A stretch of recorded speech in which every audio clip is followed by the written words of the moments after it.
very good evening to all of you, and thank you for joining me in this power dressing and body language.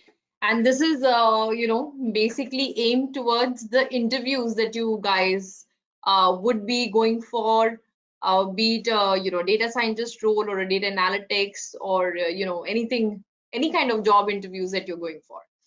All right, let me quickly introduce myself, just in case most of you know me, but just a quick introduction. My name is Eeshani. I'm one of the directors of IvyProSchool, and along with being a director, I'm also a trainer at Ivy. Now, very important thing that I have felt, in our community is there is not a lot of emphasis that is given on soft skills and not emphasis given on how you look, how you dress, how you present yourself. We being Indians, we, kind of bank on our technical skill sets a lot, right? But when you go for an interview, what do you think is happening? Is it that your technical skill sets are getting you a job, or what do you think is the first thing that happens when you go for an interview? Now, being a COVID period, Corona is going on, not too many physical interviews are happening. People are still getting job offers through the video interviews. People are using technologies like Zoom and, giving interviews online also. So we're going to talk about both aspects, physical as well as video, right? What do you think is the most important thing as soon as I turn on the video or you turn on the video or you step into someone's office? What is going on over there? The appearance of the person next to me. The appearance of the person. And as soon as someone is looking at you or you look at someone, let's say someone enters your home or office, when you're looking at someone, you are already kind of making an impression about who that person is or how that person is, isn't it? Yes. Yes. All of us agree the first impression does matter of when you walk into a room, walk into someone's office. Yes, ma'am. Yes. Right? Now, when you talk about the first impression, just a guess, how many seconds do you think it takes a human being to form an impression about someone without even that person opening their mouth and introducing themselves? Just a rough guess. 5 seconds. 4 to 5 seconds. 4 to 5 seconds, that's it. Hardly in seconds, 4 to 5 seconds, and I've already made a judgment, how I'm going to take this interview. Okay, so since first impressions are important, I'm not saying that they are the last impression. I would never go with that. I've had instances where I had a different opinion about someone and in the end it was very different. But it's very difficult, once you created a first impression of yourself, it's very difficult to change that impression. You really have to work extra hard to change that impression. So tell me one thing, when you talk about the first impressions, what do you think are the important components of it? Like, and don't think about yourself going for an interview. Think about when you're meeting someone for the first time. It may be a party. It may be, casual get together with your, let's say, old school friends or college friends, and you're just meeting them. What do you think are the components that you focus on? Ma'am, body language, then like a professional attitude with yet being with a friendly appearance, body language, presence, a smile on face. So dressing, body language, to feel confident about yourself. And how do you show, Amit, that you're confident? Kaushik, how do you show that you're confident before talking? Remember that. Hairstyle, Arvind, very important. Facial expression. That's the second thing. How do you show someone you're confident? Eye contact. Eye contact, so your gestures, right? And that's exactly what I've written over here. Dressing, my appearance. In appearance, I would talk about, if it's a woman, makeup, if you're wearing some jewelry, if you're a man, your haircut, your hairstyle, all those things would matter. Your body language, how you enter into a room, what is your posture, that is your body language. How you greet people, those are the gestures. Your smile on the face, those are the gestures. Those are the things that make a first impression in the person. So imagine, let's say you own an office, and there is a person who may have, a PhD. So a very intelligent, intellectual person who walks into our office, but is very shabbily dressed and asks for an appointment with you. And when you call the front reception to understand that, who has come to meet me, and that person describes this is a guy, he wants to meet you, and he's dressed like this. So what is your instant reaction? Not good. So what will you do? Will you take up that meeting or not take up that meeting? Yeah, maybe just in a hi or hello term, or I would like to finish it as quick as possible. I would not like to extend it based on the first appearance, or Okay. probably I would like to know the main motto behind his meeting with me. And if I'm Okay. interested, then I might give it a thought. Otherwise, I will just ask him to leave in a professional way.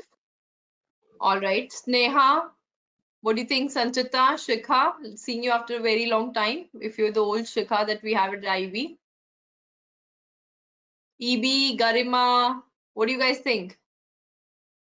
Arvind? Because he's a PhD, you would like to know, okay? But he did not have any prior experience appointment with you, Kaushik. Then also you'll allow him to come and talk to you? No, because he has come to my office to meet me, then I would just give a try meeting him. So if he's okay, then I would take. All right. Okay, you guys, trust me, it doesn't happen that way. My personal opinion is to meet him. Okay, it's good.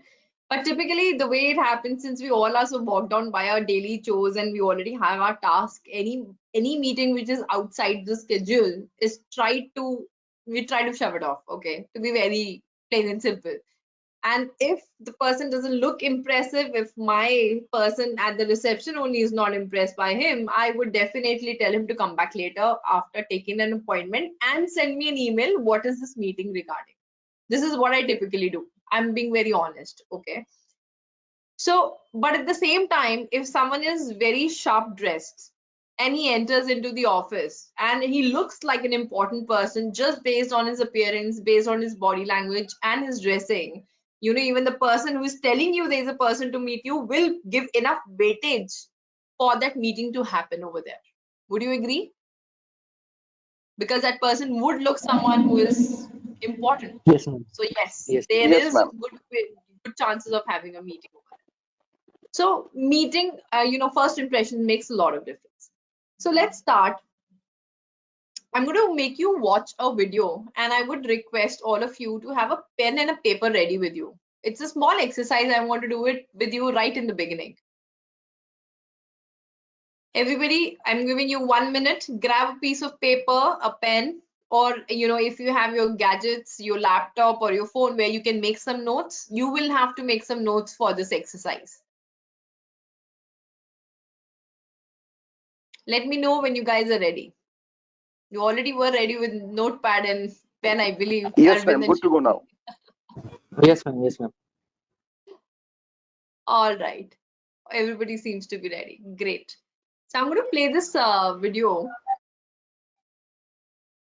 And what I want you to do is, it's a video in which you will see multiple characters. I think there's 6 or 7 people who entered into a interview room, and how they enter or what are the things that they say in the beginning before the interview start. So make a note of it to understand. And what I want you to understand is jot down the do's and don'ts of that particular character. So each person that will enter into a room, there's a name given to that character, and just understand, okay, what were the do's and don'ts of each and every character, and then we'll figure out what is the best way to go ahead. Ready?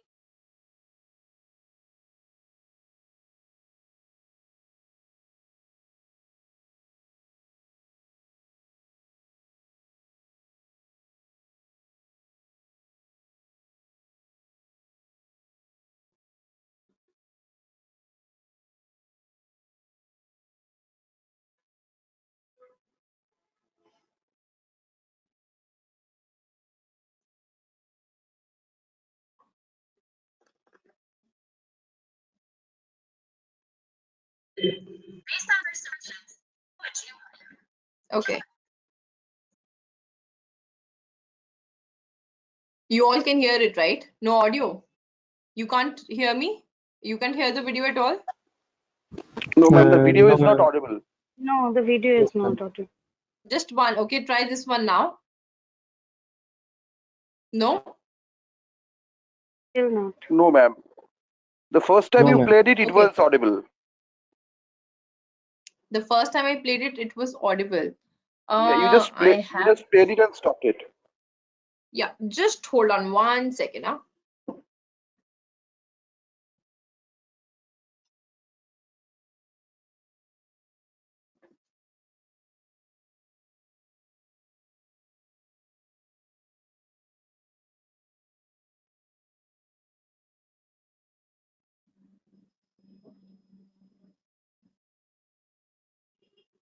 Really sure what to do with it. And then after I'm going to sync my phone and this thing.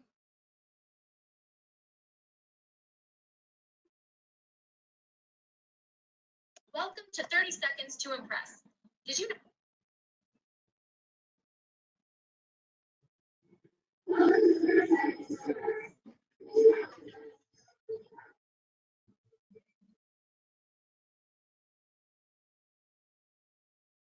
Welcome to 30 Seconds to Impress. Did you know that studies have shown that the outcome of an interview can be predicted within the first 15 seconds? This means that when it comes to interviewing, first impressions matter. We gave our actors 30 seconds to play the role of a potential candidate. Based on first impressions, who would you hire? Could you hear that? Yes, Yes, ma'am. ma'am. Yes. I'm sorry, I'm late. I'm sorry. Okay, that's all right. Yeah, have a seat. I have your resume here. So, what's gonna happen is I'm gonna ask you. Yeah, I have salaries. I have a question for you too. Okay. Salary and vacation time. Okay. Well, usually we discuss that later on in the interview process. One second. So much for having me today. Oh, you're very welcome. Have a seat. Okay, thank you. Thank you. All right, so I have your resume here that you sent in, and it's, oh my gosh, since I sent you that, I also got so much more. I'm a volunteer, and I've been a part-time job. It's just so great. Oh, well, that is fantastic. Do you have an updated resume for me? Oh, no, we can just talk about it. Oh, okay, all right. Well, let's get started then. Hi. Are you Krista?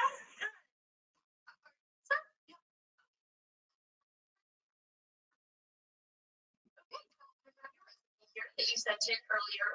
And so what's going to happen is I have some questions for you, and then at the end, you can ask me some questions, and I'll answer your questions for you if you have anything you want to ask me. Okay. So let's get started. All right.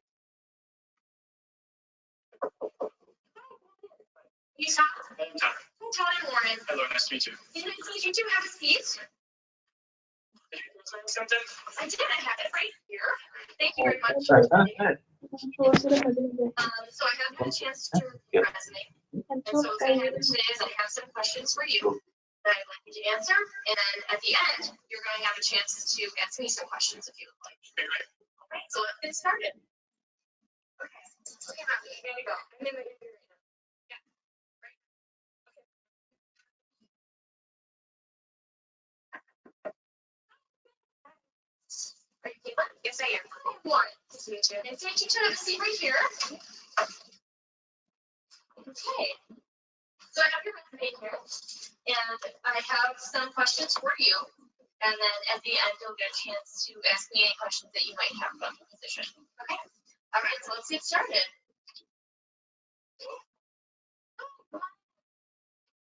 Hello, are you Steven? Yeah. Hi, nice to meet you. I'm Lauren. I'm on the have a seat right here. Okay, so you have your resume here that you sent ahead of time. So what we're going to do is I have some questions for you. And then at the end, you'll get a chance to ask me some questions if you will.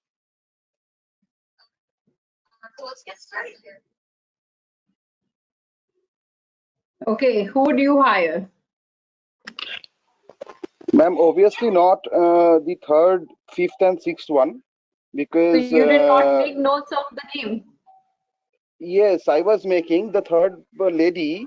Actually, she was not making any eye contact. She was looking here and there. She was not making any eye contact. The fifth one, I believe she came in with her mobile No, phone no, no. operating What in her about hand. names? I don't remember what is first, fourth, fifth. The names.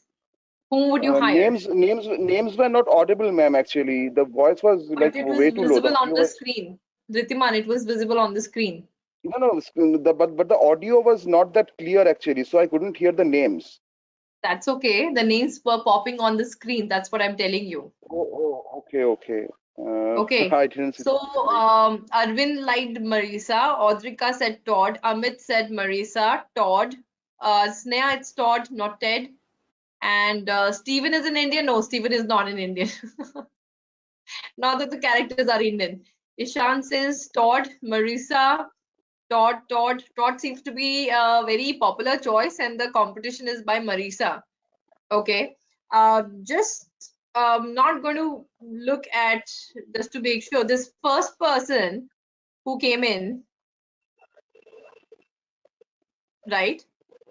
This one, Anthony. Nobody liked Anthony. What is the problem with Anthony?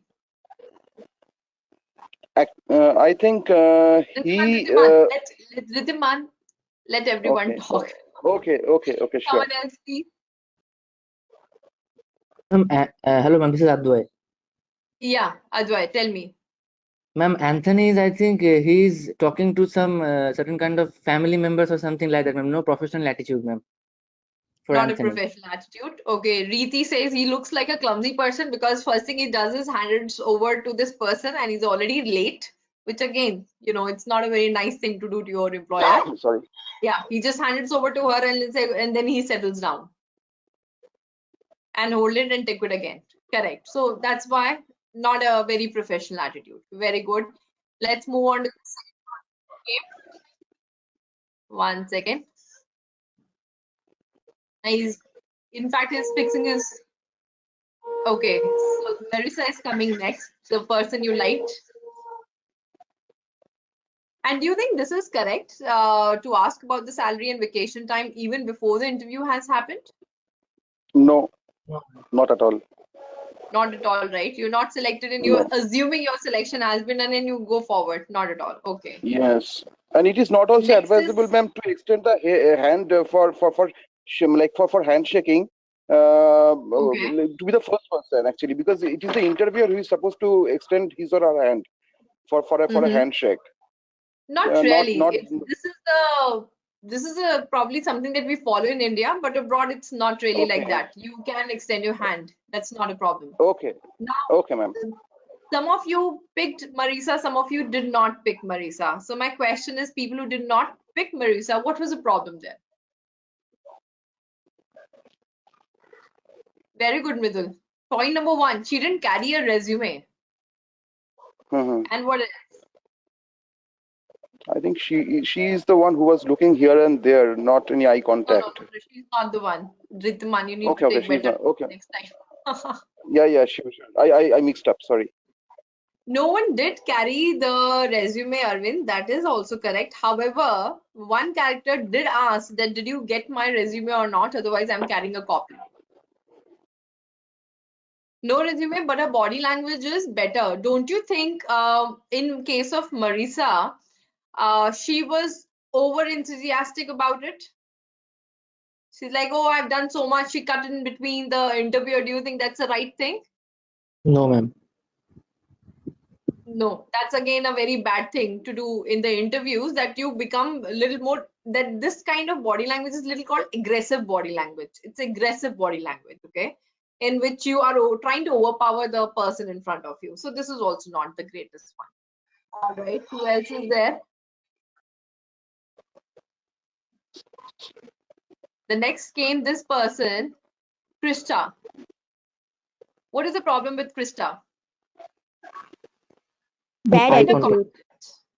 Underconfident, very important, very inattentive. Exactly. She was looking here and there and trying to understand. Even when she asked, is this Krishna? She was very, dumbfolded in front of it. And after second time when she was asked, she said, yes, it's me. Right? So she was very distracted. Yeah, she's the one. She's very distracted, right? So again, a very, very bad body language. If a person enters into an office or an interview like this, what is your impression of that person? Not serious for the interview. Not serious, yeah, Not not serious serious. about the interview. Very good. Not serious about the interview at all. All right, let's move on to the next character. And here comes the most famous guy after Marisa, Todd. So all the people who picked Todd, why he was your personal choice? He is well dressed up. He's carrying he's carrying a professional attitude, then proper eye contact. Wait, Dhritiman. Okay, ma'am. Okay, ma'am. Control. Yeah. Yeah, Let others also yeah, talk. friends, please go ahead. All right, guys. Sharp dressing. He wasn't sitting properly. Ketiki, he's a tall guy. So, maybe because of that, it didn't seem like he was sitting properly. What else?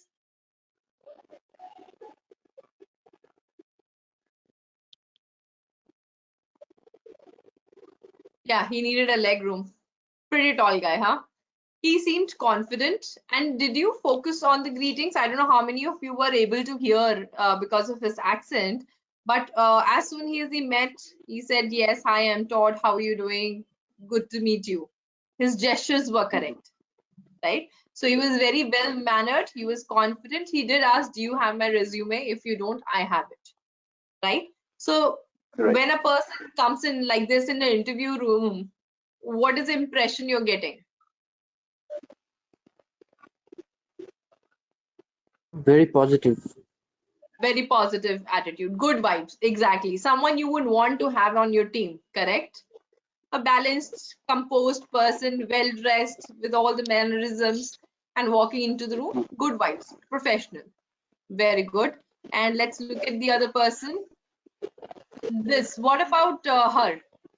I think her name Definitely a was no. No, definitely no. Why, Kaushik? Why definitely no for Kathleen? No, point number one, she's on the phone while entering itself. After that, she's drinking coffee during the interview and She's not drinking well coffee dressed. and not well dressed, correct. She is sipping her coffee. Well, you're not supposed to eat and drink unless they offer you something. About her dressing and her bag, if you notice her bag also, that's also very, casual, as if, she's walking into a mall, right? It's nothing that she's going for an interview. And she's talking to someone right at the door of the interviewer and then cutting the phone and entering. And the way she sits, I don't know how many of you have noticed, but she was sitting like this while the interviewer was talking. So her manner was pretty casual. Again, when you see someone like that, do you think that person is really interested to get a job, or you must be thinking, oh, she just walked like any other job interview and she has just going to spend some time and go? What was your impression? Just like that, right? All right, after Kathleen, I think this guy Steven. What about Steven? No, ma'am. Some girls should also talk.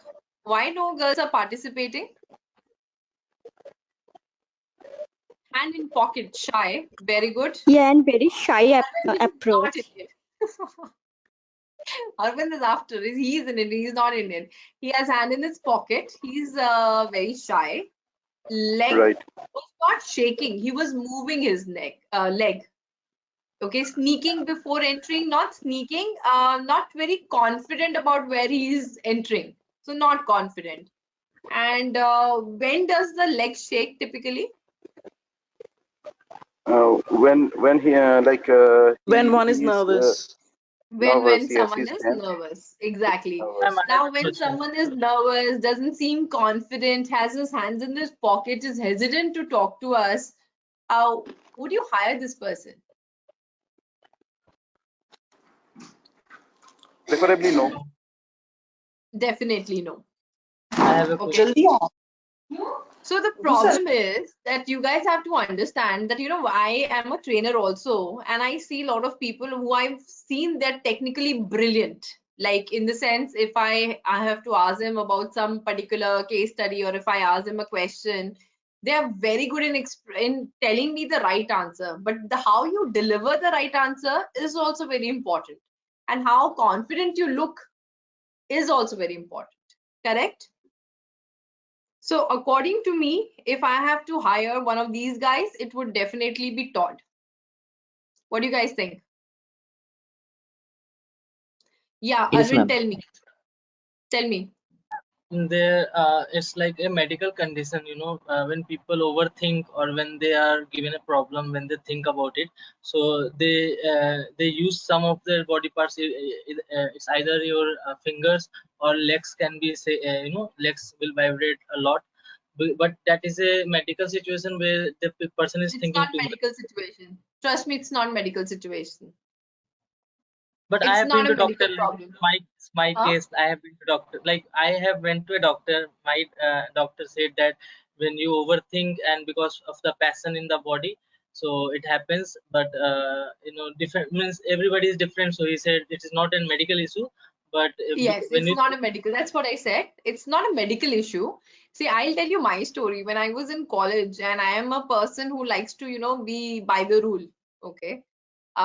So when I never used to let anyone cheat, or I didn't cheat, and whenever anyone would ask me about some answers, I would get so nervous that my leg would start to shake.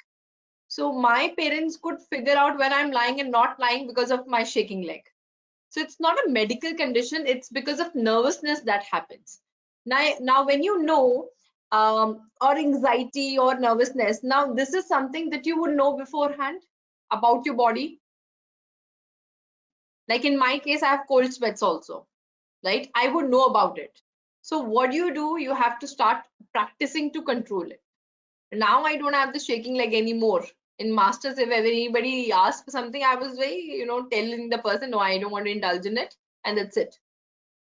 Right? But when I go for the meeting, I make sure I wipe my palms very nicely, because I have this thing, because I know I'm going to shake my hand. And if somebody has cold sweat on the palms and I extend the hand and the person shakes it, do you think it's going to leave a very good impression of me, or would that person would ever be interested in shaking hands? No.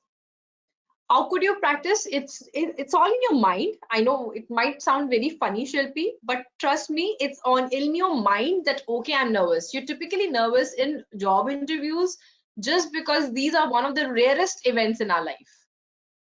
One of the rarest events in our life. If you do something very frequently, you tend to overcome it.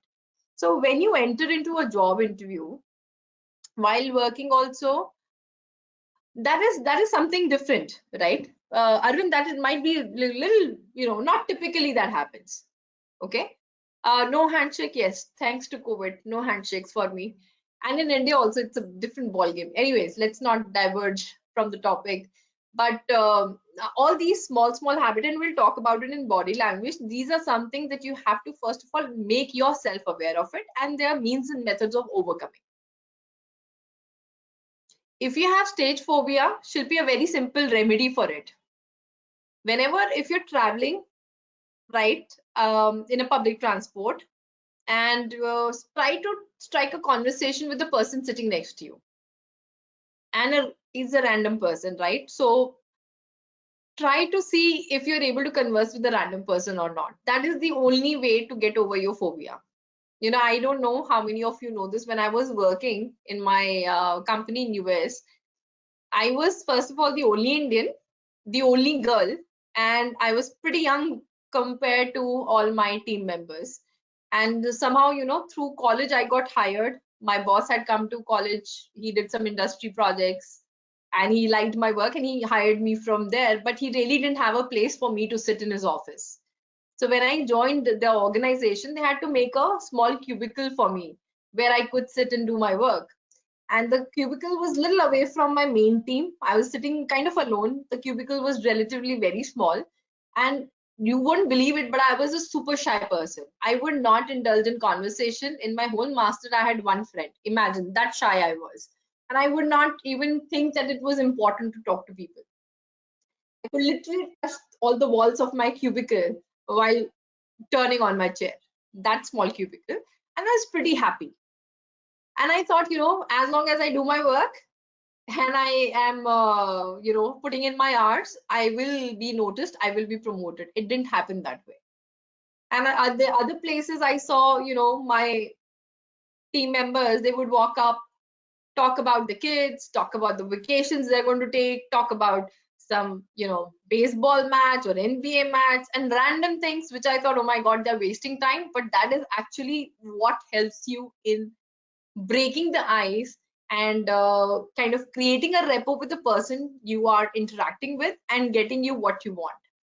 So Shilpi, the whole story was, it's not that if you see me as a trainer that I was like this all the time. I was never like this. It is through practice, and practice is how that you have to break the ice. Try to talk to random people. Okay. Just have a conversation. It may be 2 minutes, 5 minutes, but that will give you a confidence that, okay, whoever I am in front of, I can speak to that person. All right. Okay, body language is super duper important for all of us, not only in interviews, but when you're working and in your house also, the way you sit, everybody's making a judgment on who you are. So you will be surprised that when we are talking to someone, it's a combination of our words, our voice, the tone of voice, and the body language that sends the right signal to a person. I'll give you a small example. Let's say I'm a reporter, I'm a journalist, and I'm trying to report an, let's say, tsunami that had come, okay? And I use the words, the right words that were given to me, but I say that, oh, tsunami had come in Indonesia and it wiped out the coastline, and so many people are, outside the houses and they're dispersed, created a lot of chaos, something like this. What do you think about how I narrated it? Because what you saw, since you can see me, it's a combination of my words, the voice, the tone of voice I had, and my body language. When you hear something like this from me, what comes to your mind?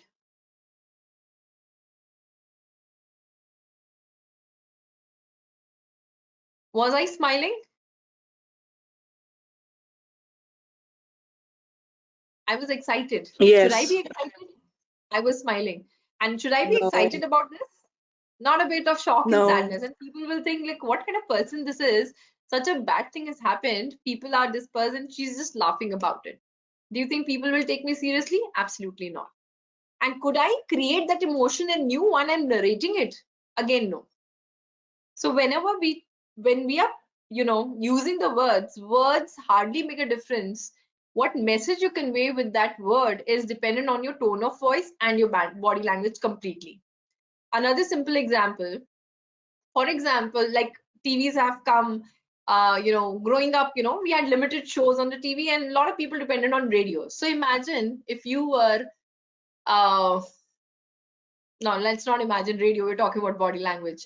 So let's say on a TV, when you see commentators, right, cricket commentators are there and all the sports are there. And if somebody, hits a six, have you seen the body language of the person who's telling? Do you see the excitement? They will be excited to say, okay, Dhoni has done his, what is this shot called? Helicopter shot. And the ball has gone so many, rows in the stands. And they're happy and they're excited in the way they're expressing. You feel that you're sitting in the stadium with that person and watching their match, isn't it? So with the right body language, with the right tone and the words, you can actually pass on your emotions to the person who's listening to you. Now, why this is important for an interview? Why is it important in an interview? To have the right amount of body language and the tone, the proper tone. What kind of impression? To sound confident, okay. What else?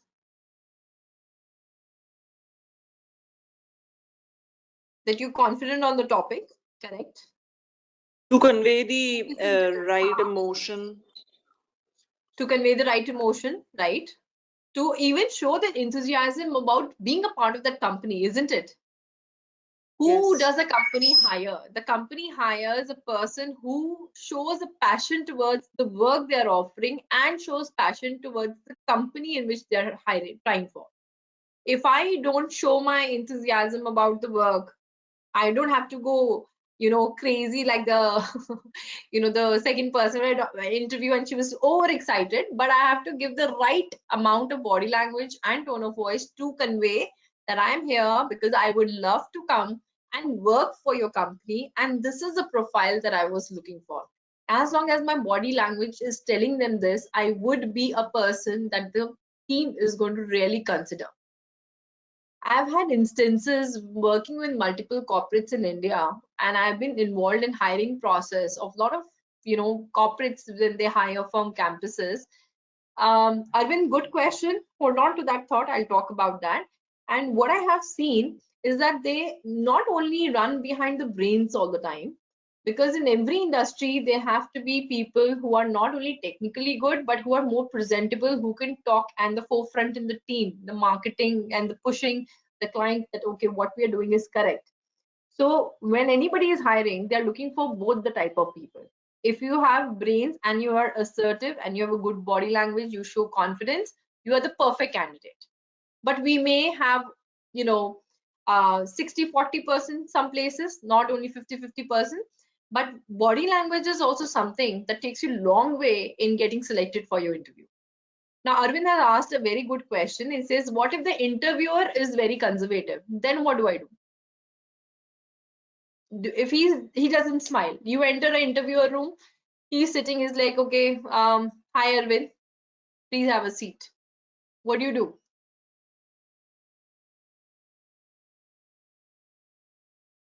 Keep smiling, okay, and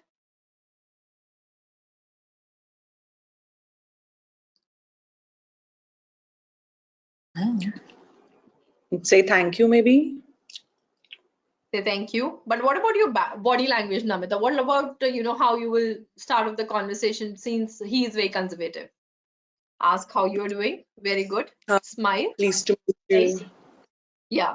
And so when a person is conservative, you can't go on a different tangent with them. You can't show overexcitement. So typically the way we interact is we have to mirror the body language of the interviewer. If the interviewer looks very enthusiastic and is talking in that fast pace and tone, I should match it up. And the person is talking slowly, asking questions slowly, then there's no point being very fast with him. Okay, so you have to always mirror. And trust me, just like he is or she's making a first impression by looking at you, you are also making an impression by looking at him, right Arvind? Because you said, okay, what if he's conservative? So how did you decide he's conservative? Probably because he did not smile. He was sitting behind on his chair. He didn't move forward to greet you or make you welcome in the room. That's why you think he's conservative. So your body language, you cannot be like relaxed like him, but at the same time, you need to tone down yourself. Like a person like me who's little on the hyper side, I need to tone down myself to talk to that person. Okay, does that answer your question, Arvind? We should always greet, no overdo of the gestures, correct? And one more thing which I find missing, even though it's not related to body language, but many times I don't see you guys remembering the name, and that was what the first exercise was all about. It's very, very important to remember names. Name of whom you are talking to. If there is a panel of interviewers, it's always nice to address the person by a name. You can put a Mr. since in India we still have that hierarchy going on in some places. So let's say, for example, Mr. Gupta, this is I would like to answer this question in this way. What is appropriate dress code for interview? We are coming to that. What are the components of body language? Gestures. When I say gestures, your hand movement. Can anybody tell me what are the signs of nervousness? How can I know if I'm nervous? Not maintaining eye contact. Oh, you don't, okay, maintain eye contact. Oh, I'm not asking how you know others are nervous. How do you know you are nervous? You will not make eye contact when you're nervous? Yeah. Yeah. Okay. Shivering, Shivering, hands not on desk, rubbing the hands, okay. stammering, a lot of stammering. Stammering, using hands to explain. Mridul, I kind of don't agree with you. Using hand to explain is pretty novel. I think that's what makes us human. Breathing heavily. Ketiki, I will just ask you this thing, that if you were sitting, let's say the interview is going to happen and you reach the interview place, let's say 15 to 20 minutes beforehand, do you think, and you're entering into the room, you've relaxed there for 15 minutes, good 15 minutes, and now you enter the room, do you think you will still be breathing heavily? No. Okay. So probably, those kind of things can happen. Stammering is there, looking here and there is there, looking at the watch, so little distracted. Okay. Now there are few things, you will be surprised, like shaking hands. We feel that they are shaking, but they're not shaking it so much that the person can notice. So what should you do? Don't bring your hands up if you know you have shaking hands, or don't put the hands against a solid table where the person can see that, okay, this is still and their hands are shaking. Okay. Sometimes people say, I get a dry throat. Make sure you guys are well hydrated before you go for your interviews. Because I tell you, body language is along with your tone of voice, and if you're not well hydrated, you're not going to, your body is not going to work with your voice, and the output is not going to be the same, right? Shaking hands, go put it down. Shaking legs, again, sit in a way that it's not visible. Don't put a file or a folder, and don't put your hands on top of it, so that when your leg is shaking, your hand is also shaking. Try to avoid these things. And these things, I know, like Arvind was also saying, involuntary it starts. I agree with it. I've been a victim of that. But you have to make a conscious effort that, okay, when this situation comes, this is what happens to me. I need to overcome it. That's why I'm saying, have a habit of talking to random people. The more random people you start talking to, the more confident you will get to go in front of any interviewer and be confident about your work and talk about it. Okay. Now, stammering again happens because I feel it happens because you are not very well prepared, or you are not thinking before you're talking. A lot of time that will happen. But if you're calm and composed and then you start talking, all these things, you will see it is reduced quite a bit, right? Like I was telling to Ketiki, the thing she said, breathing heavily. So again, I have a lot of stories from my interviews. So when I gave the first interview, so I used to study in a place called College Station, and most of the jobs were in a place called Houston, which is about 1.5 hours away. Now I had never traveled to Houston before till I got this job interview, and I could not understand the way, and I got lost on the way to Houston in such a bad manner that I had to call the interviewer, say, I am not able to understand how to reach the office. Can someone assist me? And after half an hour, I was able to reach their office, and that's the time my interview started. Do you think I had the same confidence that I got that, okay, I know everything, I know how the questions are going to be, I'm technically very well prepared, my CADs are very good. Do you think I would have the same confidence walking into the interviewer room now? Absolutely not. I had lost it. If he asked something as simple as, basic stuff in my engineering, I was stammering and I was so confused because I'm like, oh my God, what are they thinking? They've already made up their mind. What kind of girl this is? She can't even figure out how to reach the office. Why should I hire? So in the back of the mind, only this thing was playing. They've already made a judgment about me because I can't reach their office. If I can't reach their office, why would they hire me? Okay. And what happened in my second interview?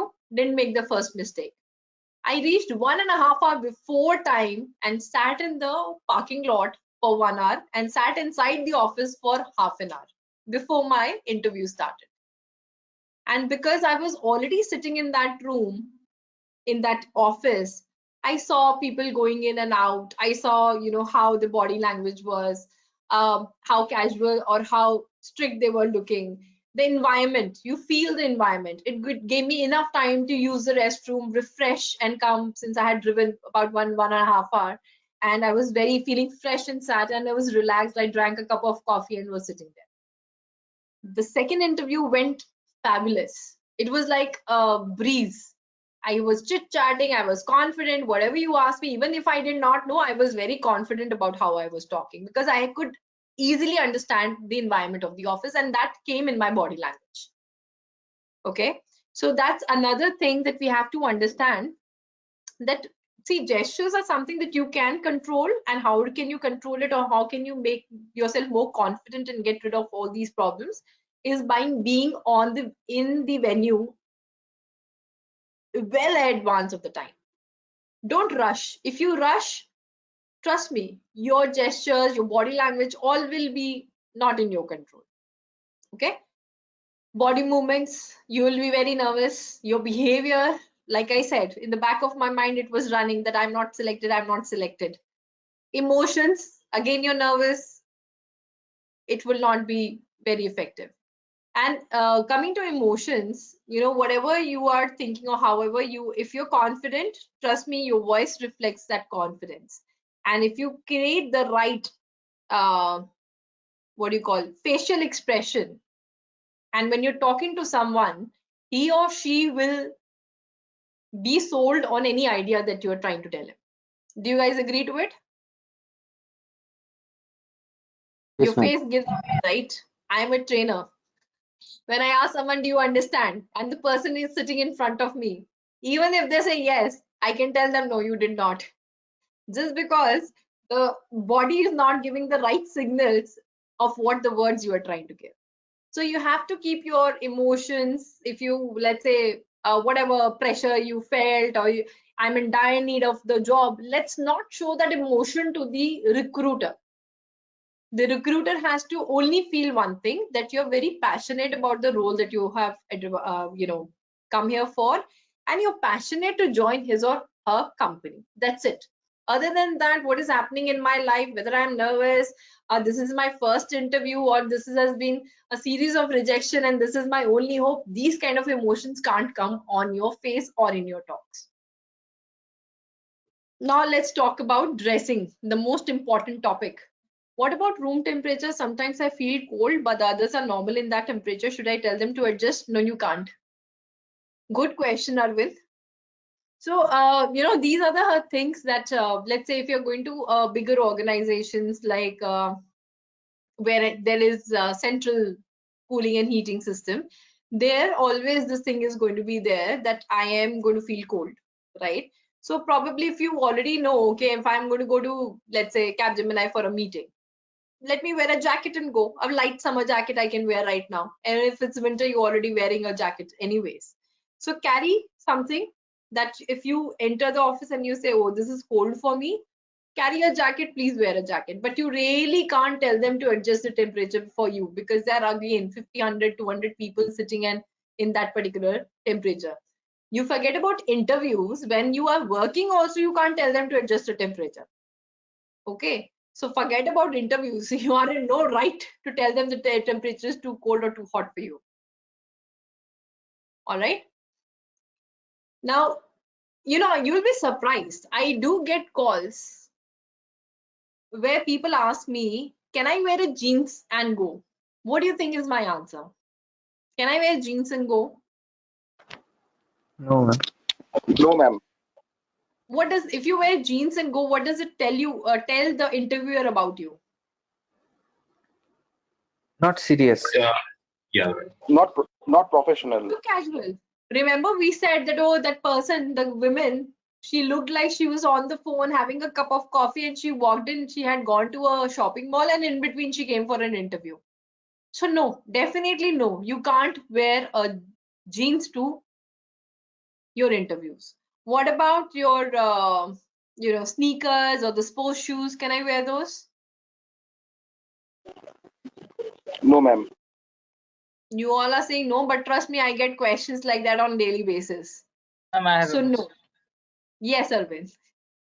see, means in technical like coding companies where people code or do development side.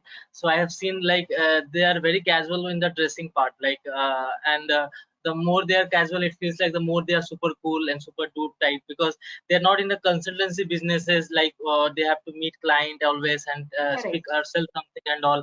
But because they are they have to sit in front of laptop and code and develop and meet and younger generation mostly, because they are more passionate about coding and all. And I have also seen in my company in the interview floor, I have seen that many people come casual only, and I don't feel like almost like no only like almost 0% I have seen like people who have dressed very well for an coding interview. I've seen like they Yeah. are mostly casual, and it also gives a cool impression, like yes, he's in our generation or like that. Oh He's from my our God. generation. I'm not giving you cool impressions today, Arvind. No, no, like I was just telling, like in I company, I have understand seen your thought process. Okay, the simple thing is we we have to have you have to have enough research work done about the company that you're going for.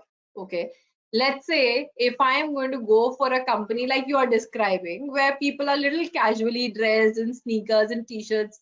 Probably if you go to Yahoo's campus in US, you will see people in shorts and chappals and moving around and they're comfortable.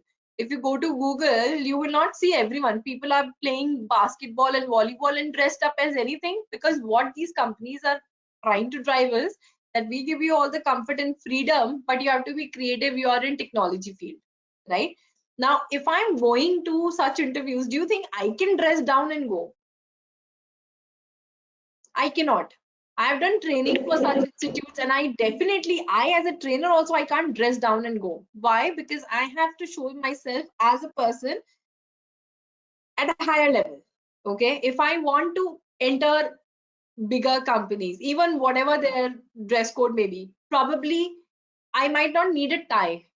Okay, I might not wear a jacket because I might look like a fool, because people might think, okay, where is this guy coming from? All of us are so casual. Look at this guy who's decked up.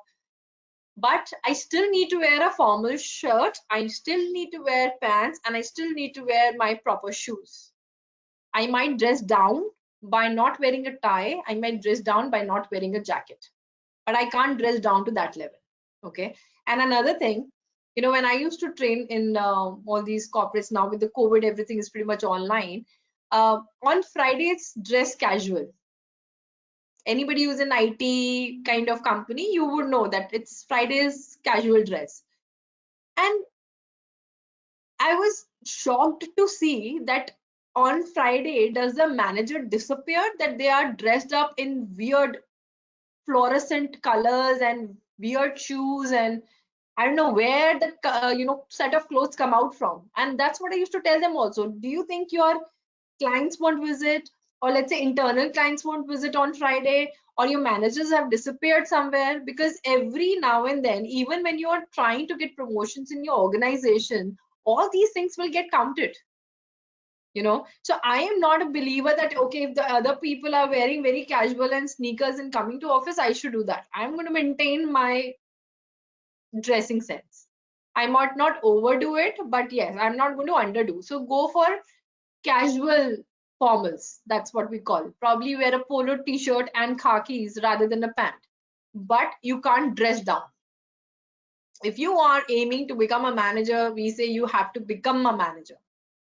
Fridays for casual, even for managers are wearing, but Shilpi, they are not wearing casual like the way I have seen junior team members wearing, where they have no sense of color also.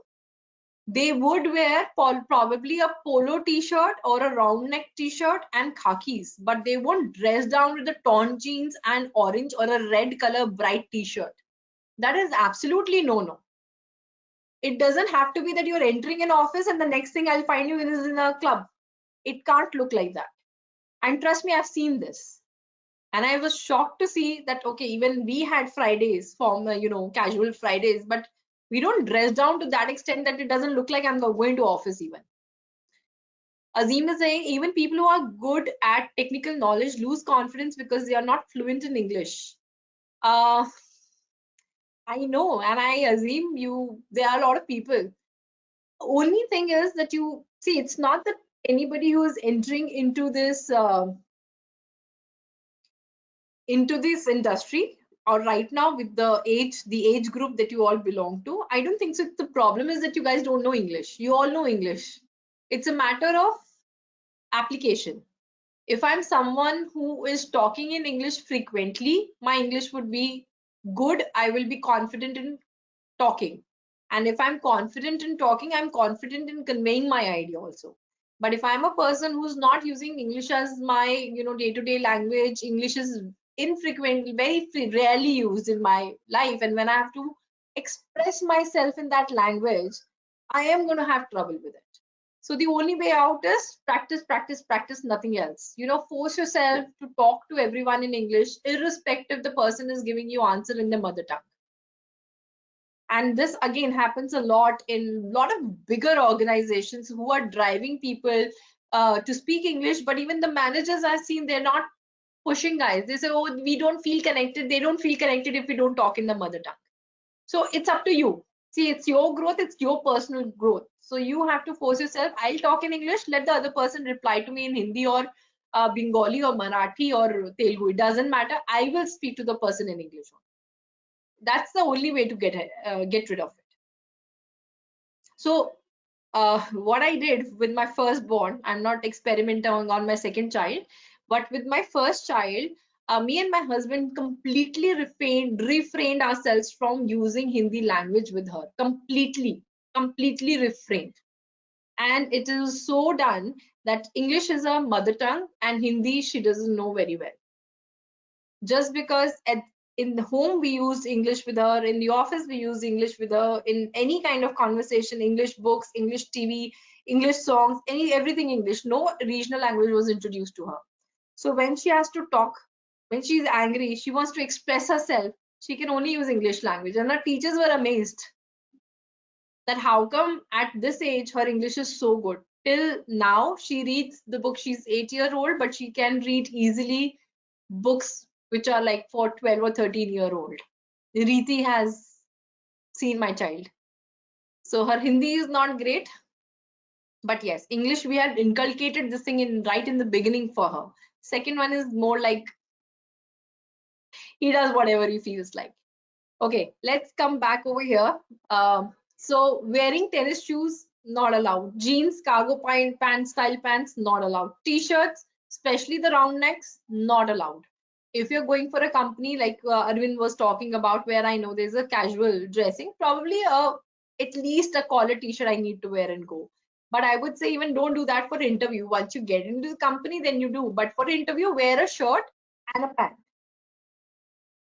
Jewelry, men typically don't wear, but again, tell me, I know a lot of people wear rings. My mom also made me wear a lot of rings before I got married. When I see someone wearing rings, what kind of impression do you get? If you see, all the 4 fingers filled with rings, or 3 fingers out of 4 filled with rings, what is going on in your Indian? Why are you after Indian, Arvind? Superstitious. Okay, person who believes that if I do this, this will happen. If I do this, this will happen. Little underconfidence. It shows in that person. Okay. So even but yes, Arvind.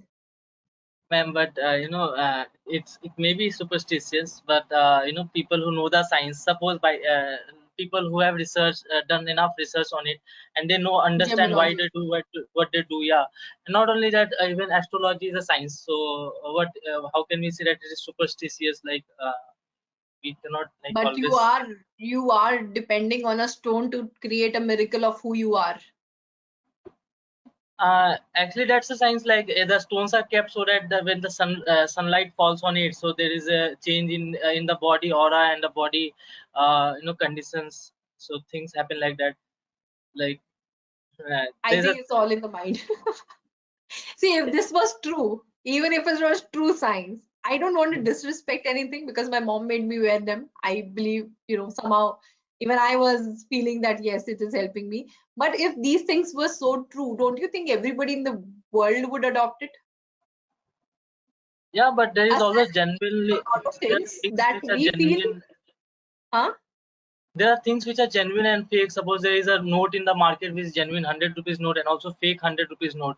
Now just because someone has a fake 100 rupees note, they cannot say that the whole currency is wrong or the whole currency is fake. No, So but they're first smart thing enough to is, discard the fake currency, right? yeah, first thing is that it is very rare. These things are stones are rare, and second thing is that the signs should be also be, the person who is suggesting, he should be also very authorized and he should be well educated. Yeah, so I'm not promoting wearing rings in this class anyways. What I was trying to tell is, even if you're wearing it for whatever reasons, like me, whose parents were forcing wear a ring, this will happen and that will happen, or do you genuinely believe in it? And like I said, I don't want to discredit anybody's thoughts around this, because I also believe in certain things which I know is stupid, but I have a belief in it and I carry on that belief with me. So what I just want to know is, from the other person point of view, when you're going for an interview, all I want you to do is remove those rings for that particular period of time. Other than that, you wear it, it doesn't matter. It's just you don't want to leave anything that will, any thing that will make a wrong impression about you to the other person, right? So printed ties with the striped ties, try to don't go with anything which is printed or patterns.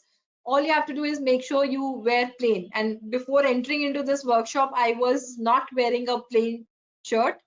I was wearing something printed, so I had to make sure I go and change before I preach to you guys that for an interview, don't do this and don't do that. I had to change it myself.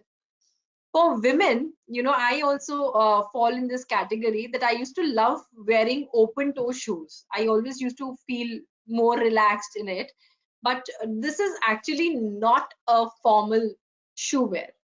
Formal shoes, whether it's India or it's abroad, doesn't matter. It's closed toe. Your toes should not be visible. Something that everybody in India, I don't see they do it. Your prints cannot be of any institute. You are not promoting IIT or MIIT or anything. When you're going for interview, you're promoting yourself. So no logos, nothing. No Versace, no Prada, nothing. Formal shirt works with a pair of jeans, no jeans. Jeans are strict no, whether it's a woman or a man. Jeans cannot. Jeans is a symbol of being casual. So it has to be formal shirt and a formal trousers or a formal skirt. And the skirt has to be below the knees. And or in India, since we are Indians, we wear saris and suits. But taking a dupatta along with the suit is definitely not required. But if the suit is such that yes, the dupatta enhances the wear, then please do that. Okay. No low cuts, see-throughs, not required. Whether it's male or a female, you have to make sure that you are ironing your clothes before you wear it. And the most important thing for women, just like for men, I said it's the rings. For women, I think some of us go excessive on the jewelry. I am a very minimalistic person in terms of jewelry, in any case, whether it's interview or no interview. But you have to make sure that, when you are talking, the person has to only concentrate till this part of your body. Anything that when you're moving your hand for explaining, or you're dangling earrings when you're moving your head, those cannot be the point of interest for the person. He cannot be distracted by that. So no hanging earrings for women, no what do you call, bangles which make noise while you're talking, no pile. Some of the women do wear pile when they're walking, the whole noise comes. Nothing like that can be there. Okay, so very limited jewelry is what I would promote. So dressing right, least recommended. You see, this guy is not dressed badly. If you look at the guy on the left, do you think he's badly dressed? Not at all badly dressed, but for interview, not great.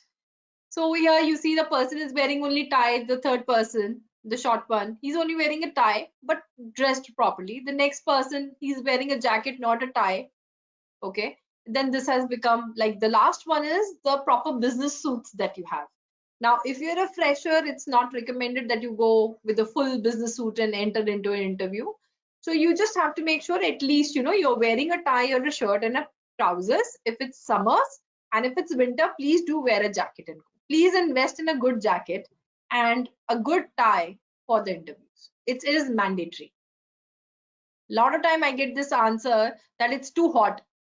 So I'm not asking you to wear the tie right from your home and then entering into the interview room.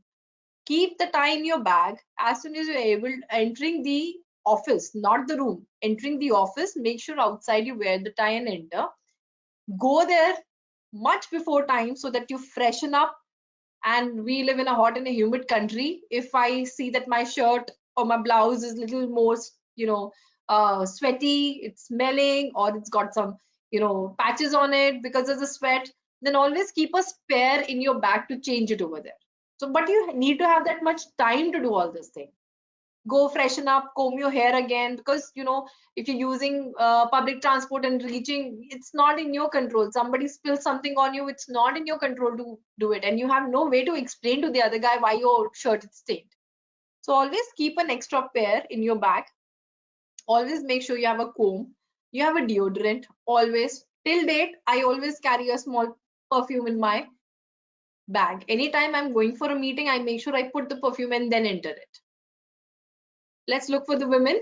Again, like you were asking, formal shirt and a jeans, not recommended. Even top with the jeans, definitely not recommended. Something like this attire or something with a jacket. Women has, as a woman, you can wear nice summer jackets are there. That is okay. Even if you're wearing a proper top and a black trousers, that also works.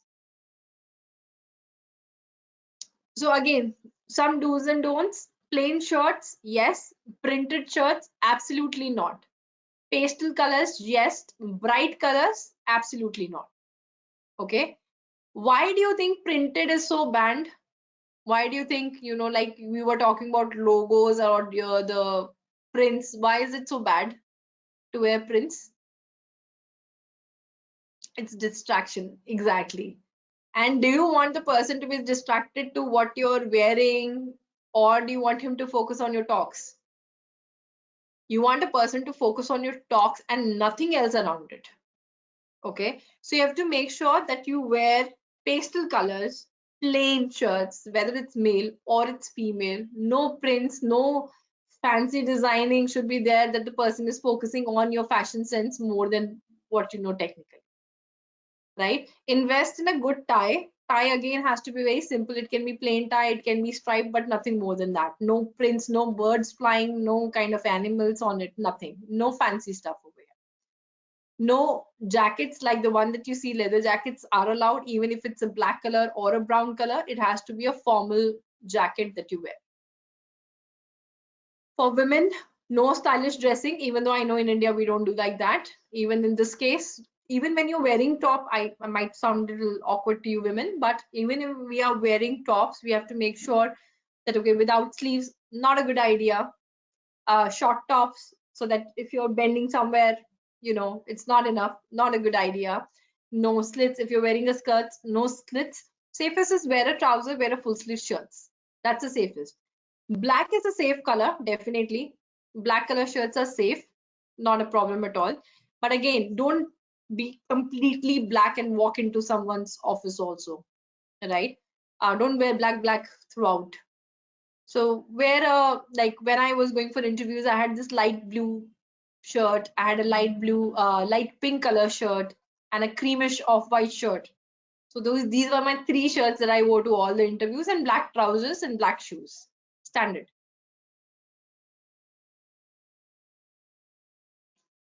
All right. Again, these things you already know what to wear, what not to wear, and shoes.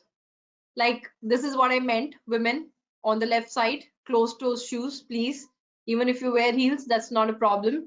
No sneakers, no flip-flops, no fancy pumps is what you call them. And for men, it has to be leather shoes in which you invest, and polished, neat and clean. It cannot be dirty. If it became dirty because the way we came from our home to this place, make sure we have some wet wipes or something to wipe it off before we enter. All these things make a first impression to you. Personal hygiene is super important. I have had students who had boys who had long hair or who did not look like they had taken shower. Do you think it's a good thing? Not only for the interview, for just in general, it's a good thing. It's not a good thing. right? So when you're entering into the interview, make sure you are showered well, you spend some time on your hair, you brushed well, ladies put some makeup on, and like I said, give yourself enough time to reach a restroom, redo the makeup, or for men, just put some water on the face and look fresh. It's very important. When it comes to hairstyles, a lot of guys have started keeping long hairs. I would not advise it. If you want a job, get them cut. Arvind, no. I've seen your long hairs. No. Hair has to be short, neat and clean. They cannot be long hair like you're going for a concert or something. See, all these things, I know in your generation, you tell it that it looks cool. This is how the generation is. But to be honest, this is no sign of coolness is there. Eventually, you all have to grow up and do our work, right? So even though your current company might have that kind of environment where this is okay, but when you're going through a job interview, you have to make sure your hair is done properly.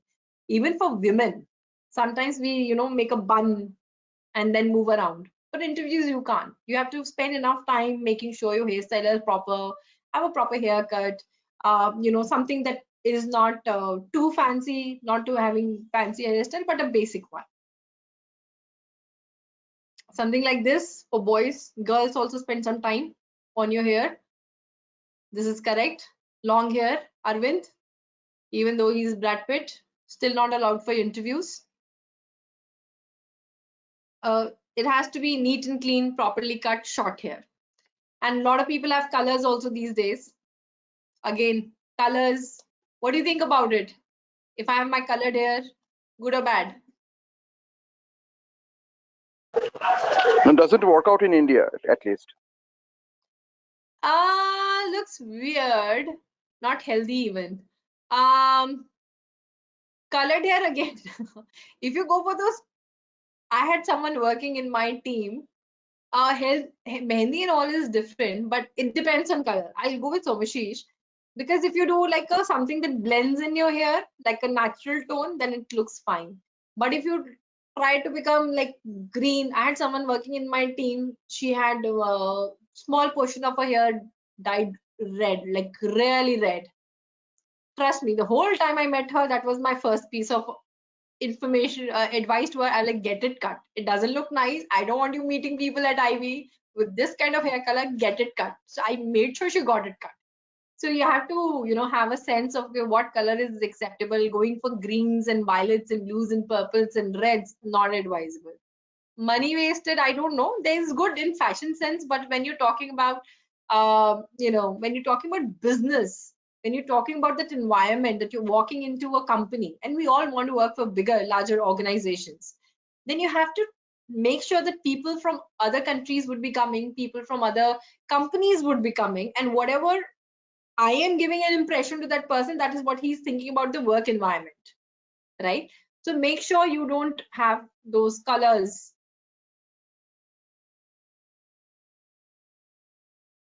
Long hair, I used to make it short. So interviews, you need a short hair. Now, while you're working, if your hair grows and your manager doesn't have a problem with it, that's fine. But for interviews, make it short. So these kind of colors, not good. I'm not saying you guys would have it, but I've seen people having it. Usage of colognes and perfumes and scented lotions is something that I'm not seeing too much in India. Somehow people feel it's not good for your skin.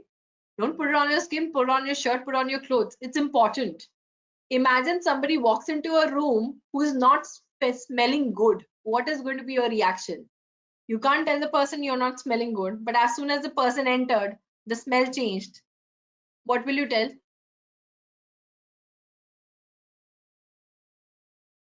You are going to try and end that meeting ASAP because you want to get out of that room and smell fresh air. Yes or no?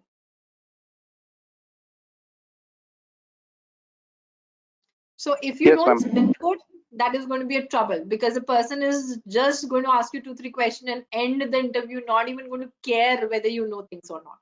So that's the reason I'm telling you nowadays such nice pocket, deos are coming. I have a small perfume that I keep. Quickly put it on my shirt, put it on my, wrist, just so that it's not overwhelming to the person who is sitting and he's like, oh my God, she's put a lot of perfume, but to the sense that, okay, please remember we are in a hot and humid country. I'm especially sitting in a very hot and humid part of the country. So I need to smell good. So that much only fragrance or, cologne you need to put. So make sure we do that. Makeup. How many people don't think makeup is important? In the girls, boys don't answer this question, okay? Men don't need to answer this question. Women, how many of you do not believe in makeup? Natural skin, natural beauty. I was dragged by my mother. I don't know makeup, trust me, brother. I didn't like makeup, only kajal. Okay. Natural beauty. Like I said, men are not allowed to participate in this. Lipstick. Okay. Now here's the thing. I also never believed in makeup. My mother dragged me in masters when I was in US. She dragged me and she's like, you have to learn how to put basic makeup. Don't go loud, but you have to put. I'm a kind of person who does not, indulge myself. But I now, courtesy her, I do have a habit of putting a light foundation, very basic lipstick and a little blush, nothing more than that. And that just enhances your personality. It doesn't take away from it. Don't go for like a bright red, a mascara and all those things. No, not required. You're not going for a party and put, eyeshadow and all. But a basic foundation you should invest in, a blush and a lipstick. That is, I think, a must. If you put kajal, go for kajal. Okay. This is, I think, basic, which gives you a good impression. When a person, see, basic thing is when a person enters into a room, I should feel good about looking that person. It should not be like, oh my God, this person has just woken up, taken shower and come over here. You understand? So please, ladies, I know I was again in the same boat like you guys, where I did not feel that, like, I was like, why should I put it? But then it plays a very important role in our looks, and you will be surprised. Like I told you, when I was working in my last organization, only female working, all males. So one day I got half an hour late to my office and my boss was like, you live so close by, why are you late? And I told him that I was ironing my hair because I have to go for a client meeting. And he said, Eeshani, take this half an hour extra every day, but iron your hair and come, because that makes you more presentable.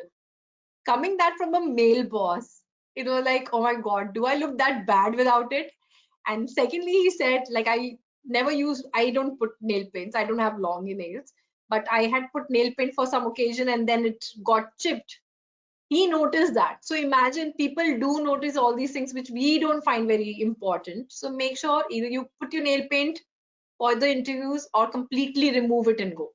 But don't have that half chipped or nail arts on it. Okay, I know this might sound very girlish to the boys, but important stuff because I'm talking to both genders. Nails should be cut. I have seen males having one nail long or long nails for boys also, and dirty nails. Trust me, when we make a handshake, all these things get noticed. When you're talking, these things get noticed, and it gives a very bad impression of your personal hygiene.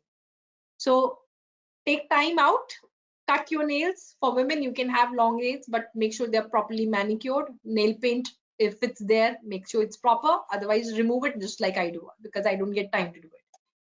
All right. And again, jewelry, be simplistic in that kind of what you're wearing. I think we've spoken about it. Tattoos. What do you feel about tattoos? A lot of people have tattoos. I know that is another thing that we call cool. See, Arvind, I knew. Tattoos, again, it's a personal choice. So I'm not going to say it's bad or it's good. I don't believe in it. But hide them. They should not be visible at your workplace. They are not meant for workplace. Care to get tattoo. That is, again, personal choice. So I'm not saying something is wrong. What I'm saying is what is appropriate for interviews, what is appropriate for business is what I'm here to talk about. So I had another story. I had one person working in my office. She was a secretary and she must be close to 55. And she had tattoos which nobody knew in my office, neither did I. She had tattooed right starting from her neck, all arms. She and her husband were in Harley Davidson riding group. And when she came to office, she was always high necked and full sleeves. Never seen her in anything more than high neck and a full sleeves. And she was wearing a skirt or a trousers and all. So one weekend I saw her at one coffee shop with her husband and all the rest of the gang. She was in Harley Davidson. She was a biker. And that time she was wearing her sleeveless top. And then the first time I saw a 55-year-old woman having so many tattoos, it literally covered her skin. I could not imagine that. And I was shocked. But at work, if you have not met her personally at that day, nobody could sense she has tattoos on. So tattoos again is something that you may have it. It's your personal choice, but make sure at workplace, at interviews, it is not visible. And the last thing, when you're going for an interview, what all do you need to carry? You need to carry a proper folder. You might not carry this fancy bag like I've showed over here, but a proper folder has to be there. No backpacks, please. You look like you're going to go to school and not for an interview. A purse, proper purse, again, something, not a purse which is filled with so many things that it's going to come out. Nothing like that should be there. Always carry a purse. Always carry a resume. Very important. Always carry a copy of your resume, whether you've emailed them, not emailed them, doesn't matter. Let's say, I always ask when a person comes for an interview, I always ask, do you have a resume? Can I see it? So I have a habit of asking for resumes. So you should have a resume copy handy with you. Okay, so choose the right color. Prefer solids over patterns. Keep it very simple. Know the office culture, what Arvind and I was talking about. If I know I'm going in a place where a senior manager is going to be, laptop bag is okay, but it cannot be the one on the shoulder, Mridul. Laptop bag, the shoulder bag, absolutely no. The one which is what you call this, what is the other name that you get? The one which is long, like you take it on your shoulders, but not like a backpack. That laptop bag is not okay, but the ones that you take on your shoulder, that's fine. Again, the right type of color, right type of material has to be there of that bag. It cannot look very casual, like you will go to office or you will go to college, nobody knows it. Know the office culture, dress accordingly, whether you should wear a tie, no tie, whether you should wear a jacket or no jacket. If you're having interview with anybody who's senior, dress up. Nothing will kill you if you dress up, but if you dress down, that creates a wrong impression. Okay, what happened? I want to go back. All right. Women attire, you can have black, navy, dark gray, pastels, coordinated blouse, conservative shoes, limited jewelry, nothing dangling from the ears or your wrist, good hairstyle, and makeup and perfume. Leather bag for women, leather or no leather, I don't think so, they can make it out.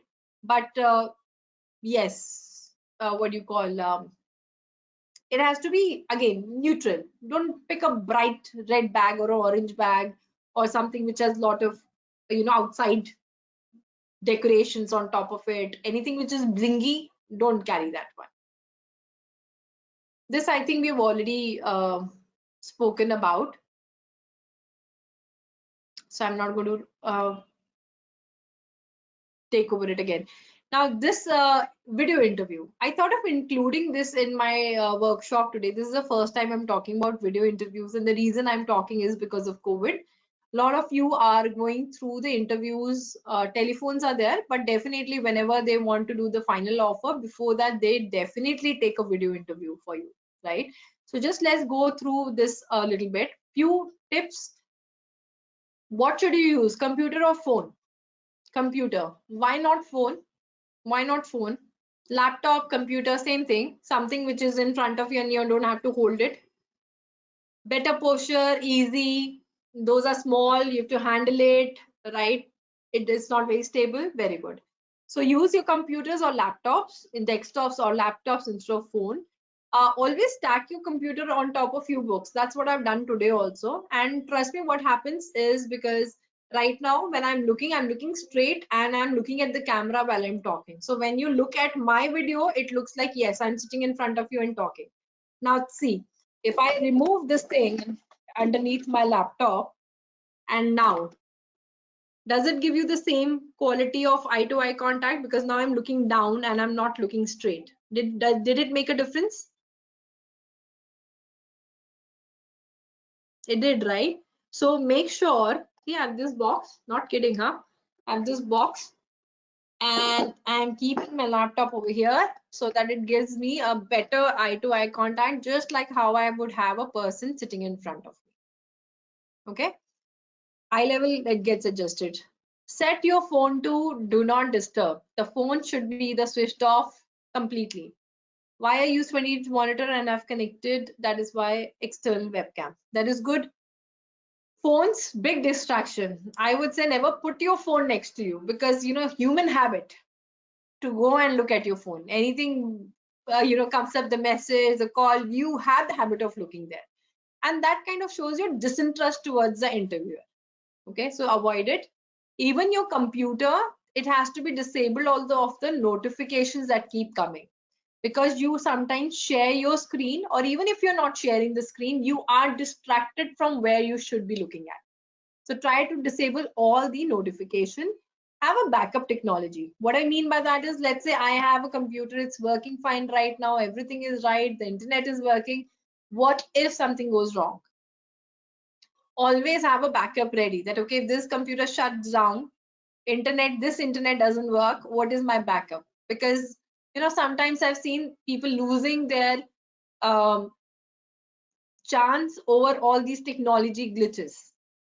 So make sure you have backup, you have another laptop, or if your brother, sister, parents, or a friend, and you have another internet, borrow it from someone, or make sure you know how to connect your phone with the internet, so that you don't lose on internet. If the quality is not fine, if they're saying no, it's not clear, then you have an alternate present. And always try to rehearse your equipment well. Second thing is, something that I also do when let's say I'm taking a workshop over here, sitting in my home, I have made sure that nobody else is streaming any kind of videos in my house. Even though I know in the internet is very stable, nothing will happen, still don't take a risk of slowing it down, because when you're doing a video conferencing with the interviewer, the bandwidth has to be enough for the videos to also go correctly. Okay, so make sure the internet usage is minimum. Turn off the screen saver mode, just in case you are using your screen for if you're doing screen sharing, once you've explained something on your laptop and now you just having conversation, suddenly an awkward screen saver comes in. So disable those also, because you're not actively using your laptop, so screensavers would come. Now, what about the background?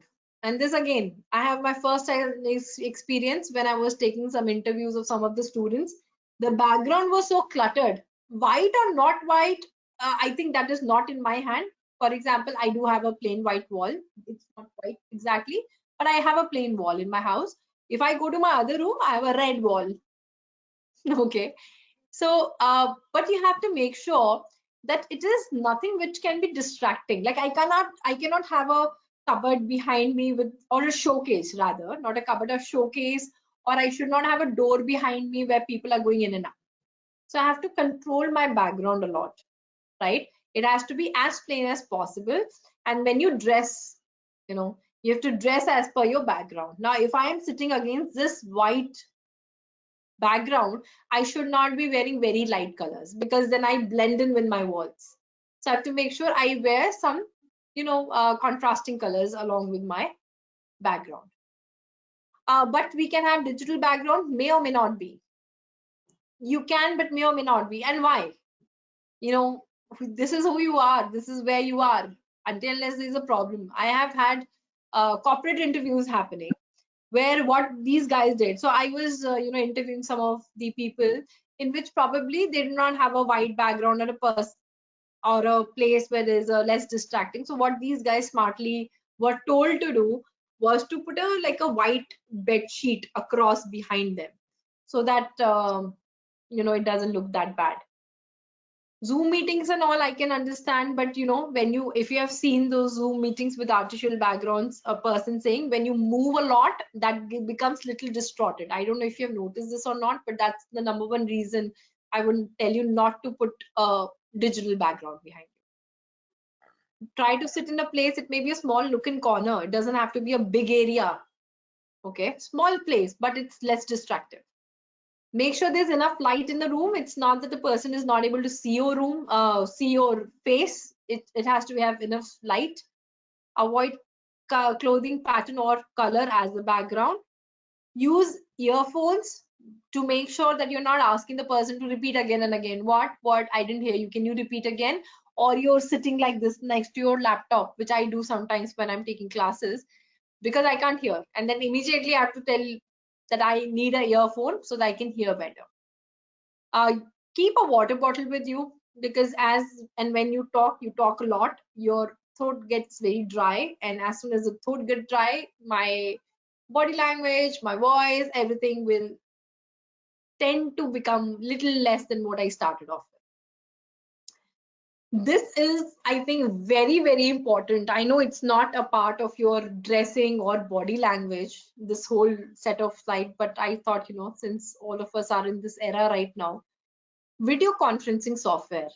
I was very embarrassed when my few set of students from Ivy only were going through a video round with a company, and water bottles can we carry in face-to-face interview? Yes, you can, Arvind, but when you're going to take it out and drink water, it's good to ask for a permission and then do it.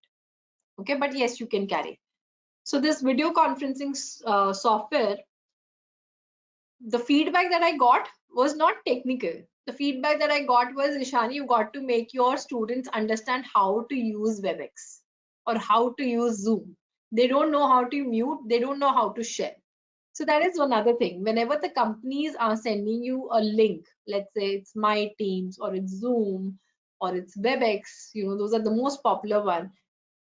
You can always download these softwares as trials, even though you've not bought it, and do a trial with your friends or family where you understand how to mute, how to unmute, how to turn on the video, where is the chat, how do I write in it, if I have to do screen sharing, where is the button for that. Without that, please don't enter into these video conferences. It looks bad that in this era of technology, you don't know how to use these things. So please make sure you download it a day ahead, and you've downloaded so that on the day that you're going to use it, it is already there. So there's no glitch in the softwares, and you know it very well how to use it, right? Another thing that I found that sometimes, you know, we have those fans, tall fans or the table fans, and we have kept it so close to the mic that all I can hear is the fan, the noise of the fan, continuously the noise of the fan. Then you have to make adjustment to place it a little further away from you so that the noise at least does not enter into the, it's not like a background noise that I'm continuously hearing. So these kind of things, please take care of, okay? Always try a dry run on your video conferencing software. Another thing, since it's a video conference, you have the liberty of, or whatever opportunity you get, try to keep all your projects open and ready on your computers or laptop. Whenever you get an opportunity, it's not that you have to, you know, force them to see, but offer that, you know, I did this thing, would you like to see it? I have it open, and try to share your screen and show your work. That adds a lot of value to what you're saying about yourself, and you've already done it. So I would say have the projects also ready. Practice looking at the camera, very tough. You might think it's very easy. It's very tough to look at that green dot in front of my eyes and talk. It is not that easy. Project face-to-face interview would be some printed copies, Kaushik, that you would take. And if you're taking printed copies, try to, if it's like, for example, it's a visualization thing, try to take colored copies. Or if it's a business presentation that you've created, it could be colored, or it could be black and white. But take it on a thicker paper, like a bond paper, and make it like a proper, what do you call, either nice folders in which you keep them, or it cannot be like a stapled piece of paper that you pass it on to someone, or you know how you have the spiral bounce. So you can keep 4-5 projects ready with the proper you know, cover pages on top of it, and keep that whole thing ready in front of you. Or a stick file? Stick file is also fine. That is fine, but have a proper cover pages. Let's say if I'm putting, I can't have, like, if I'm going to take 4 projects, let's not have 4 stick files. Like, have one with proper cover pages in it, and invest on paper. Don't put it on A4 paper and send it across, or don't carry it with A4 size paper. Okay, put it in a bond paper. But in a face-to-face interview, we cannot take our laptop and show them the project, right? You may carry your laptop, and if they permit, yes, you can. Okay. Okay. If I was interviewing someone and someone wants to show the project, I'll be enthusiastic to look at it. But again, it would depend from person to person. Okay. It's better to carry both. Okay. Do smile and do look energetic. A lot of people come and give and talk in such a way that it might not even feel like you're enthusiastic about this job. You're so tired and you come over here, then I probably as an interviewer would not be interested in talking to you. Yes or no? Your tone of voice is also very, very important. What about light? Where do you want the light? The light has to be such that the face is clear. Can we use rim light on face? You can, but again, it should not be that you're shining brightly. Always do a practice of all these video conferences with your friends, with your family, and I'm there. Make me your friend. I'll practice with you. Okay, this is something that I got off net. Tell me about yourself, and I found it very interesting. This question is pretty much the first question that people ask. Yes or no? Tell me about yourself. And a simple use of this question is just to do ice breaking. But how do you use? I just you know, was going through some material, you know, to share something new. Then I started working on the video thing. Then I, you know, somehow came across this thing, tell me about yourself worksheet, which I thought it's interesting, because otherwise we say everything that is on our resume, just like you know, from A to Z, everything. I was born here, I did this is my education, this is what I did. So I found this interesting. Like part 1, so this says that divide your talk into 3 parts. Part 1, only 1 sentence, which is going to be introduce yourself professionally, to tell, okay, what is your current role, or who you want to be, or what kind of professional you want to be. Okay, like an example has been given here. I have been in renewable energy industry for 7 years. I am currently customer success manager at ABC company. A small one-liner introduction of what currently you are doing. In the second thing, they say talk about 2 to 4 points about how your highlight reel, like what is about you that a person may be interested in, depending on the job role that you are applying. So make standout statements about the role you're interviewing for, or emphasis on the recent accomplishment, something that would be making him interesting to talk to you more. So like example is, I was promoted within 2 years. Second is built ticket management process from scratch. So it depends on whether I'm going for a role where this process from scratch makes a difference or not. Experience both in high volume requests and provided high touch support to power users. So think about these kind of sentences ahead of time. What will impress my interviewer of what I've done? Okay. If you're a fresher, again, you have to think in terms of your projects that you've done, or the technology that you have done, or any hackathons, or any kind of, you know, what do you call, competitions that you have been, and you want to tell about that. If you are on top of your class, you want to talk about that. And the third part, why you are here, to give a proper importance to the company also, to make them feel that yes, I want this job because I want to work for this company because I like this role. So about 1 to 2 sentences, why you're attracted toward the company and attracted towards the role. If you don't read upon the company, you will not be able to answer the third part. So, you know, I like this thing. I really like this thing, because if someone came and spoke to me like this, it would really impress me to say, okay, yeah, I would want to know more about you. So giving keywords to interviewers to stretch the conversation, is it good? So you can't give keywords, but you have to start with smaller sentences. For example, let's say you're working on a project, okay, a technical project, and there you found, let's say I worked on, like right now people at Ivy are doing these internship on London cycle hires, okay. So I did a data visualization project using advanced Excel on this thing, and I found very interesting insights. And you might just stop over there. Then, depending on his reaction, that on his body language, that is he looking for more information, then you may say that, okay, what are the insights you have? Or he may just ask himself, so it was interesting. So what was so interesting about it? How much data set he had?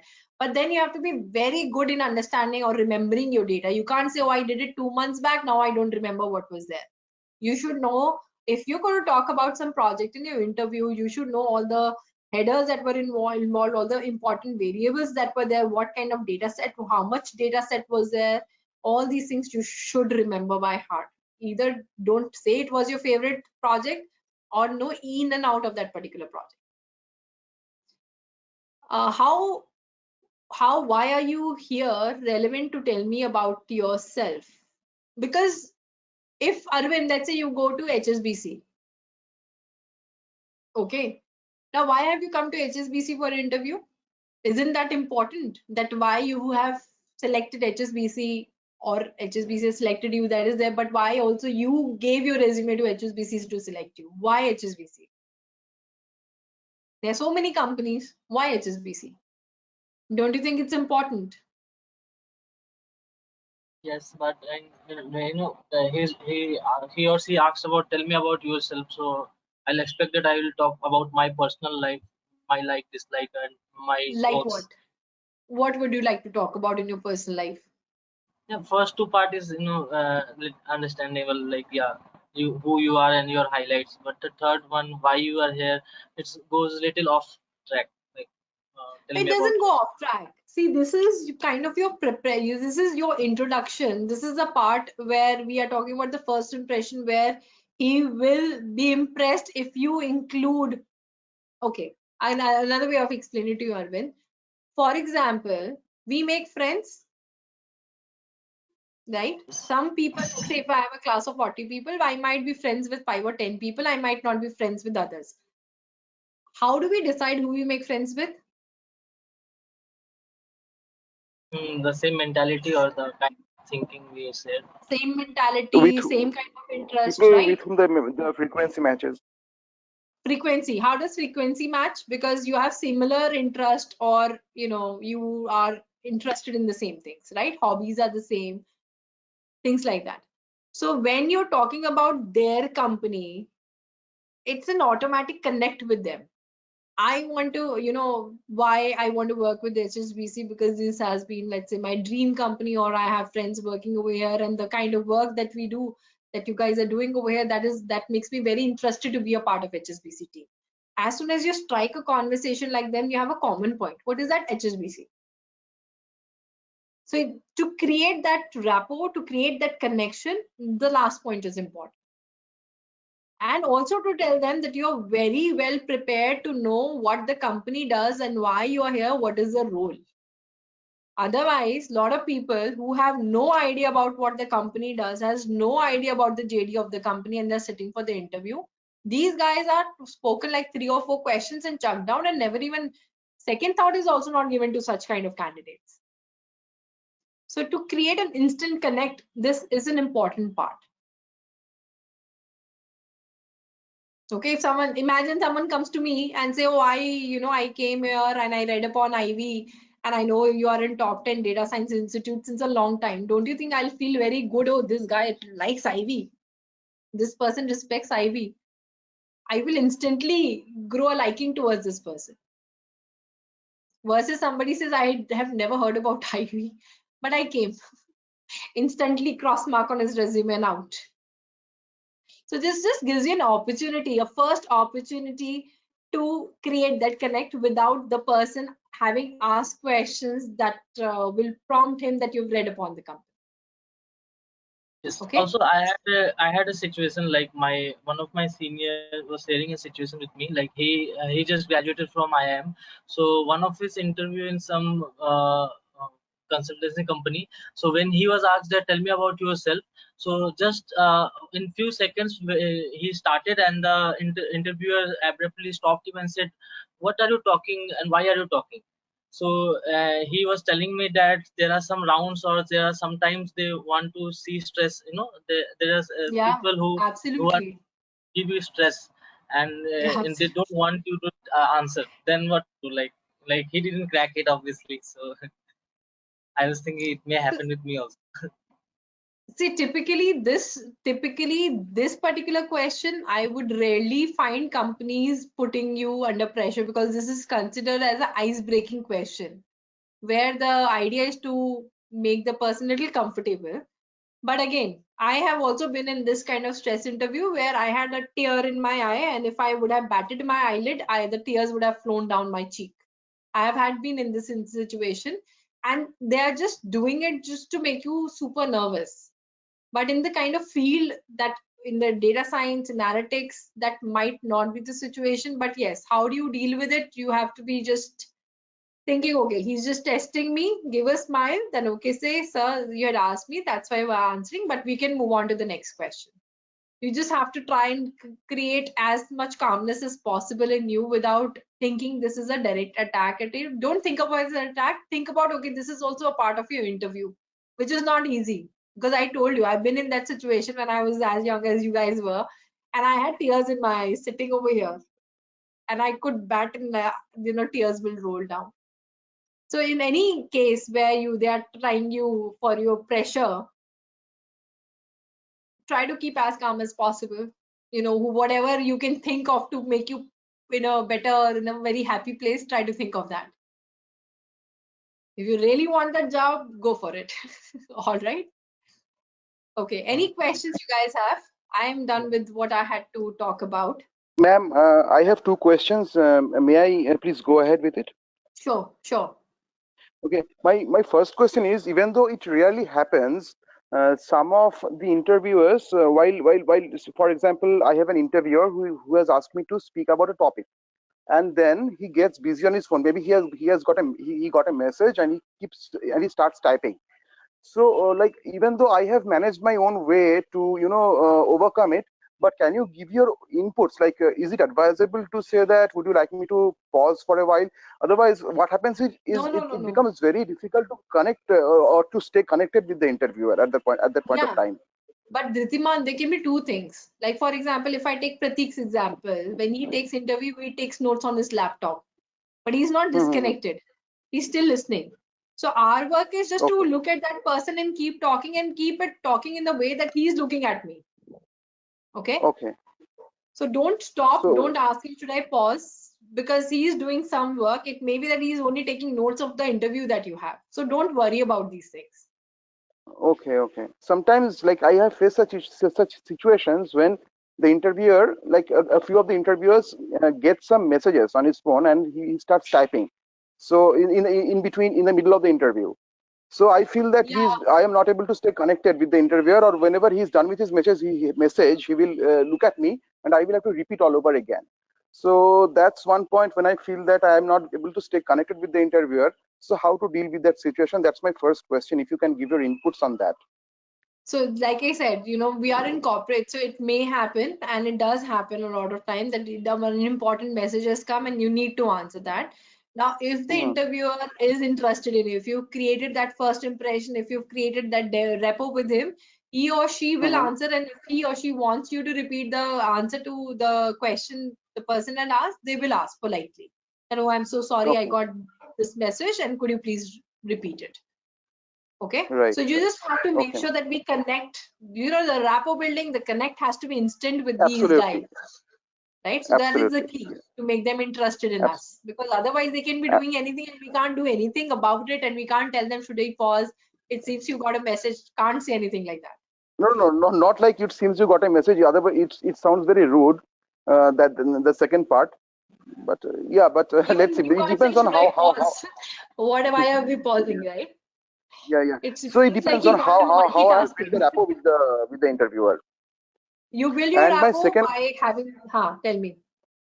Yeah, my second question is, ma'am, it is advised by some of the soft skills trainers in some of the MNCs that, before going for an interview or before going for a client meeting, they advise to stand in front of the mirror and to do a rehearsal. Even though I Yeah. haven't applied it, but do you advise such process? Yes, absolutely. Okay, great. Because you know why? Okay. Because remember when we just started in the beginning, some of you said hands shiver, leg move, and all those things. So these kind of habit, I'll tell you, like my daughter also has this habit. When she will talk and finish a sentence, she'll repeat that sentence with no voice, Right. something like that. And Okay. right, And and they when I all pointed and out to her, she said, I don't even Mhm. understand that I do it.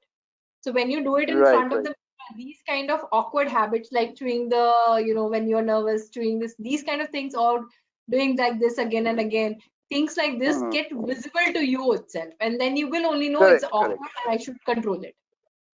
Correct. And the other question is, the soft skills trainers, they also they picked up some of my colleagues who were not that good in communication skill.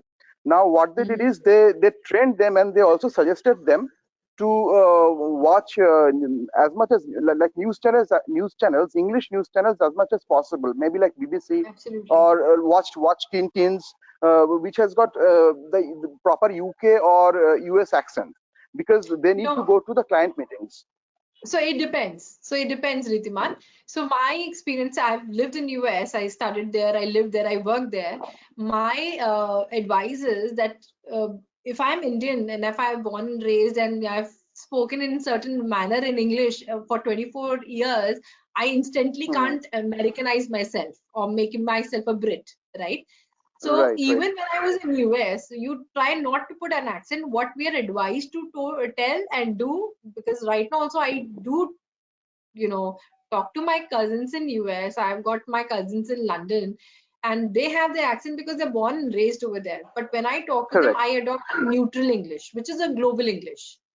Right. Okay. So when you're watching Right. these channels, until unless you don't are dealing, I would say never try to fake the accent. It's mission impossible. It's impossible. Right. You Because look it sounds more like weird. we are just imitating them. It looks that way. It looks bad. Okay. Secondly, now Yeah. which channels should we watch? Something which is like neutral English channels, where there is no Correct. accent. There is no Indian Right. accent. There is no US accent. There is no UK accent. And if you Right. watch that, see, Netflix is not neutral, Arvind. But if you watch them, why we ask people to watch such channels? Because sometimes we have mother tongue influences.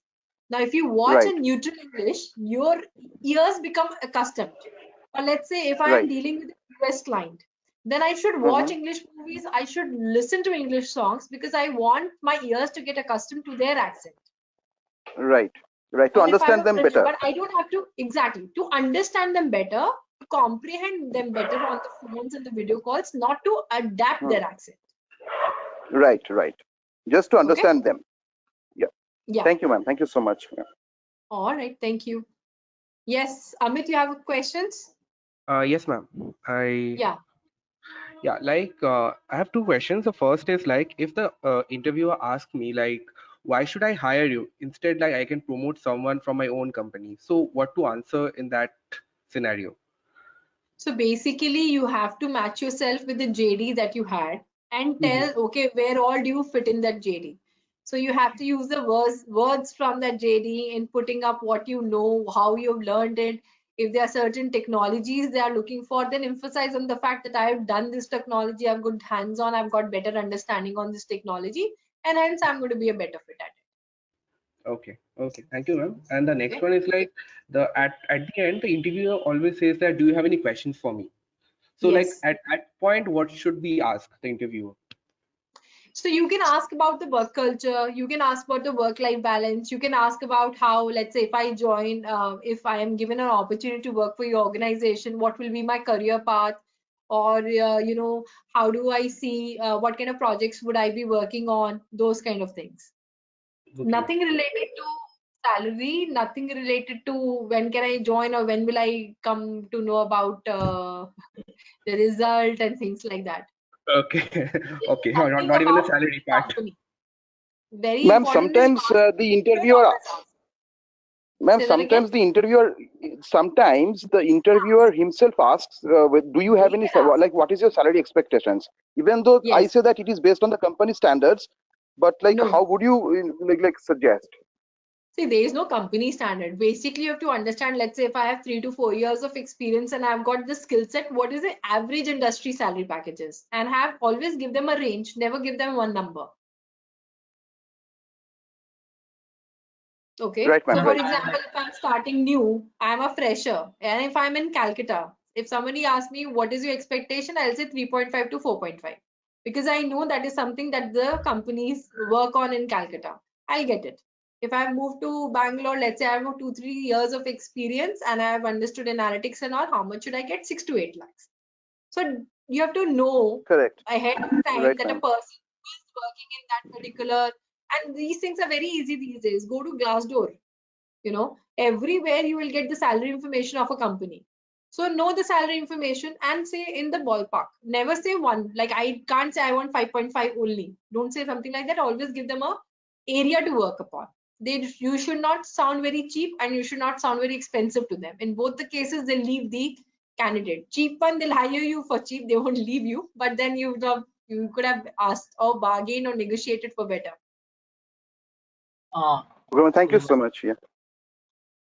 Ma'am, Yeah, in Arvind. that, I want to ask two things. First thing is like sometime some HR called me and the first call they asked what is your salary expectation. So I said this is not the correct time. I think first we should proceed with the interview and then we can talk about it. But they said no.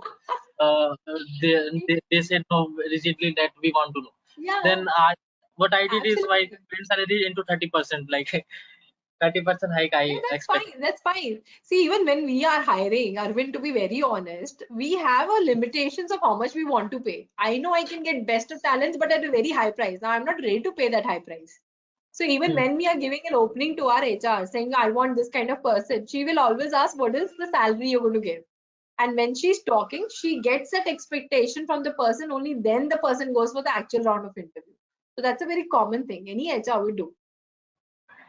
Okay, so we should say Okay, like we cannot say that no, I don't want to say. I think first we should. No.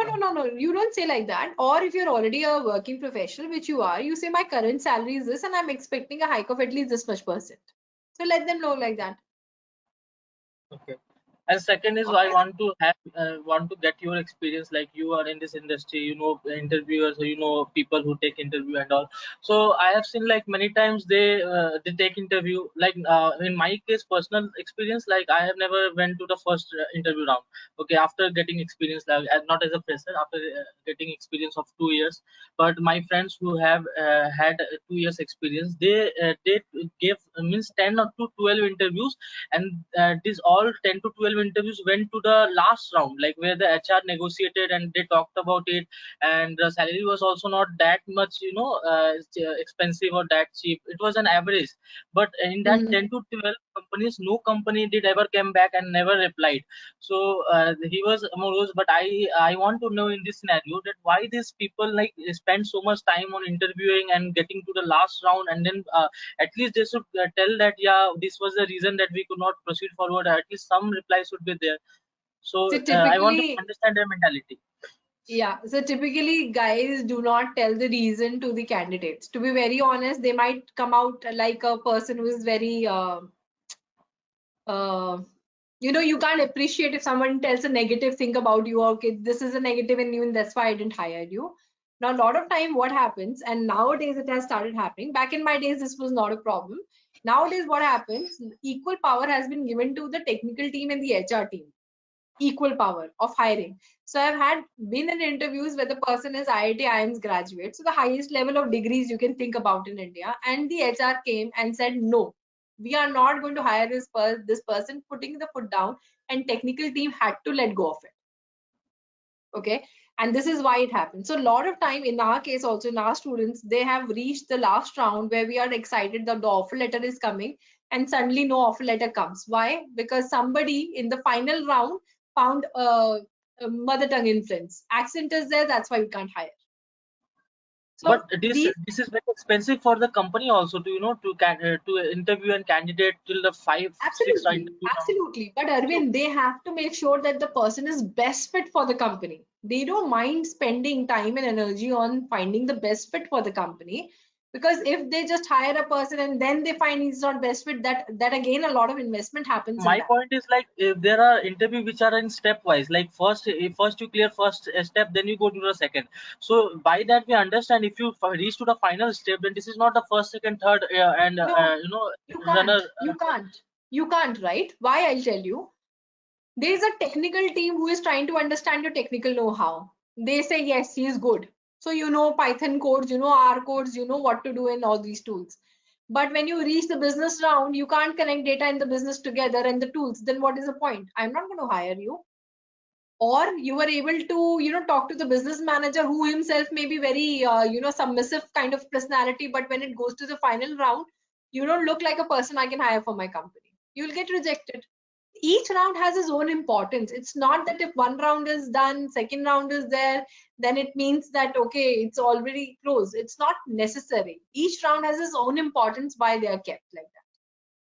So you can't really tell HRs or the technical or the business managers that no, I have cleared this now, on what basis you are rejecting. They are going to look at each and everything.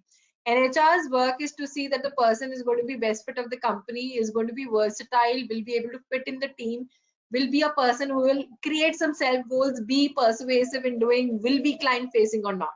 A business manager has to understand, if I give a data to this person with the business problem, will he or she will be able to work on his own or no? A technical guy, a team, a team lead might be interested to know whether you know certain tools and a part of the tools or not. So each and every person who is doing an interview with you has a different motive to understand a part of your personality, but overall will be because of the collation of all the rounds, not because of one particular round. Okay.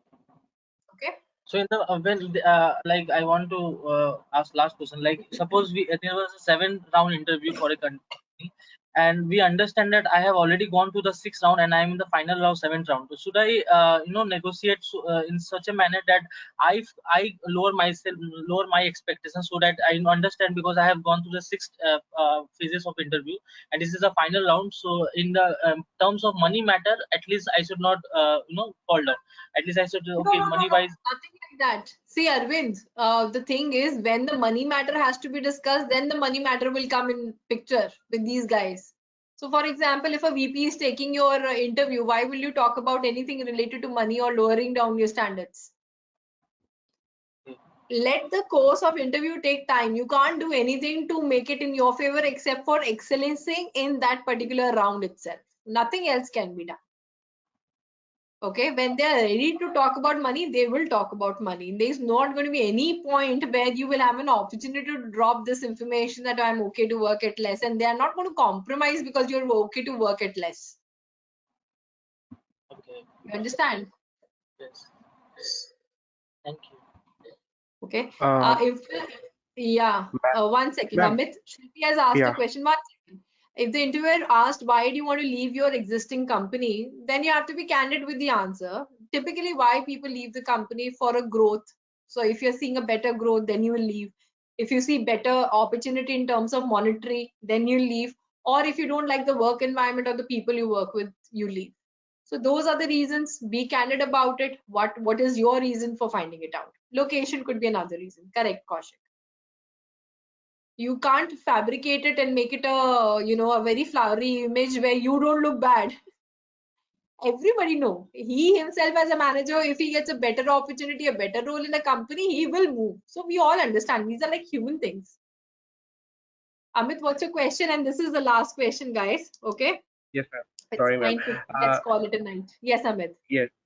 Ma'am, me coming from a non-analytical or not technical background, so I'm studying in Ivy. So like when I'm searching for new jobs in like Naukri or LinkedIn, wherever I'm seeing I'm trying to apply, there the qualifications or the requirements are like minimum 2 to 3 years of experience in this R, SQL or whatever be the thing. But me coming from a non-technical or non-analytical background, so how can we look forward to search for a job in this field? If Okay, you can so say. see, CV building workshop, Shilpi, yes, you can request Sonali. She will create it. Amit, to answer your question, always this kind of statement comes. Freshers tell me that working professionals are being hired. Working professionals tells me all the openings are for freshers. So, like I said, grass is always greener on the other side. But Yes, ma'am. to make you understand about a company works with both type of people. There is no company which can work with all experience and superb set of folks because it means a lot of money also, right? So they have to have a right balance of juniors or the freshers coming into the pool and the right set of managers in the pool. So you have to look for as a fresher 0 years of experience or 0 to 6 months years of experience and try to apply for jobs. So even if you are working professional but you do not have analytics experience, you don't still qualify for the lateral positions like the one you're talking about, in which, like right now I have a opening in Pune in Honeywell where they're asking people with 2 years of Tableau experience. Now I know if I reach out to current pool of the people, I'm not going to get that. So I have to reach out to my alumni who are already working in Tableau, right? Yes. So there is experience in analytics. There is relevant experience, which means experience of your industry.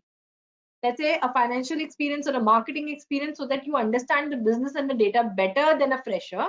And then there are freshers. So these three things you can look at. So you are going to fall in that fresher pool. People like, for example, Arvind is there and Dhitiman is there. These people have worked. So they will fall in the second pool where they have relevant experience but not analytics experience. And if I had some alumni of Ivy who is already working in this industry, he will fall in the last pool. But a company needs all of it. I'm working in Genpact right now, like Oh, for 2 years. so you're not a fresher. How are you a fresher? I'm not a fresher, ma'am. But I'm a fresher in this analytical field, to say. Don't call yourself fresher in analytics. There is nothing called fresher in analytics. It's fresher is basic definition right out of college. Nothing else is fresher. See, Okay. again, this is about your appearance, your body language, your assertiveness. If you portray yourself, I am a fresher, they will treat you like a fresher who does not know what corporate means, how the working environment is, how the businesses is run. You have no knowledge, but you do. Yes. And you're working for a good company. Right? So you are going to bring a value. If I hire a fresher, when you were a fresher versus now, you would have seen a drastic difference in your personality, the way you talk, the way you're handling documents, the way you're handling data. There's a big difference, even though you were not in analytics, right? So there's an investment that I've already done, and you're bringing that to my table when I hire you from Genpact to XYZ company. So you are not a fresher. So don't portray yourself as a fresher. Okay, ma'am. You would not believe that if I keep two, resumes back to back, 30 to 40% of whatever you do, you can map it to analytics easily. Okay. Okay. Okay, but you have to go through the JD properly, map it, look at the keywords, and phrase it. So that like does not. Everywhere I see, like in Naukri or LinkedIn or anywhere, Monster, Shine, their basic requirements are like 2 years of experience, like minimum 2 years of experience in this tool or that tool or whatever tool. What about the job alerts Ivy sent? Is that the requirement in those job alerts? Yeah, like yeah, somewhat they are also, but yeah. No, they are not. They get rejected beforehand only, because I don't know if I'm not going to cater to the company. Also, they will also blacklist me for giving wrong set of people. You guys will also blacklist me for giving you wrong type of jobs. So it's just the opportunity. Wait for the opportunity. Keep looking out. It is not that only one set of. And where will I get this experience, folks, if they don't start as a fresher at any point? Think about that. Right, ma'am. Right. Yeah. Thank you, ma'am.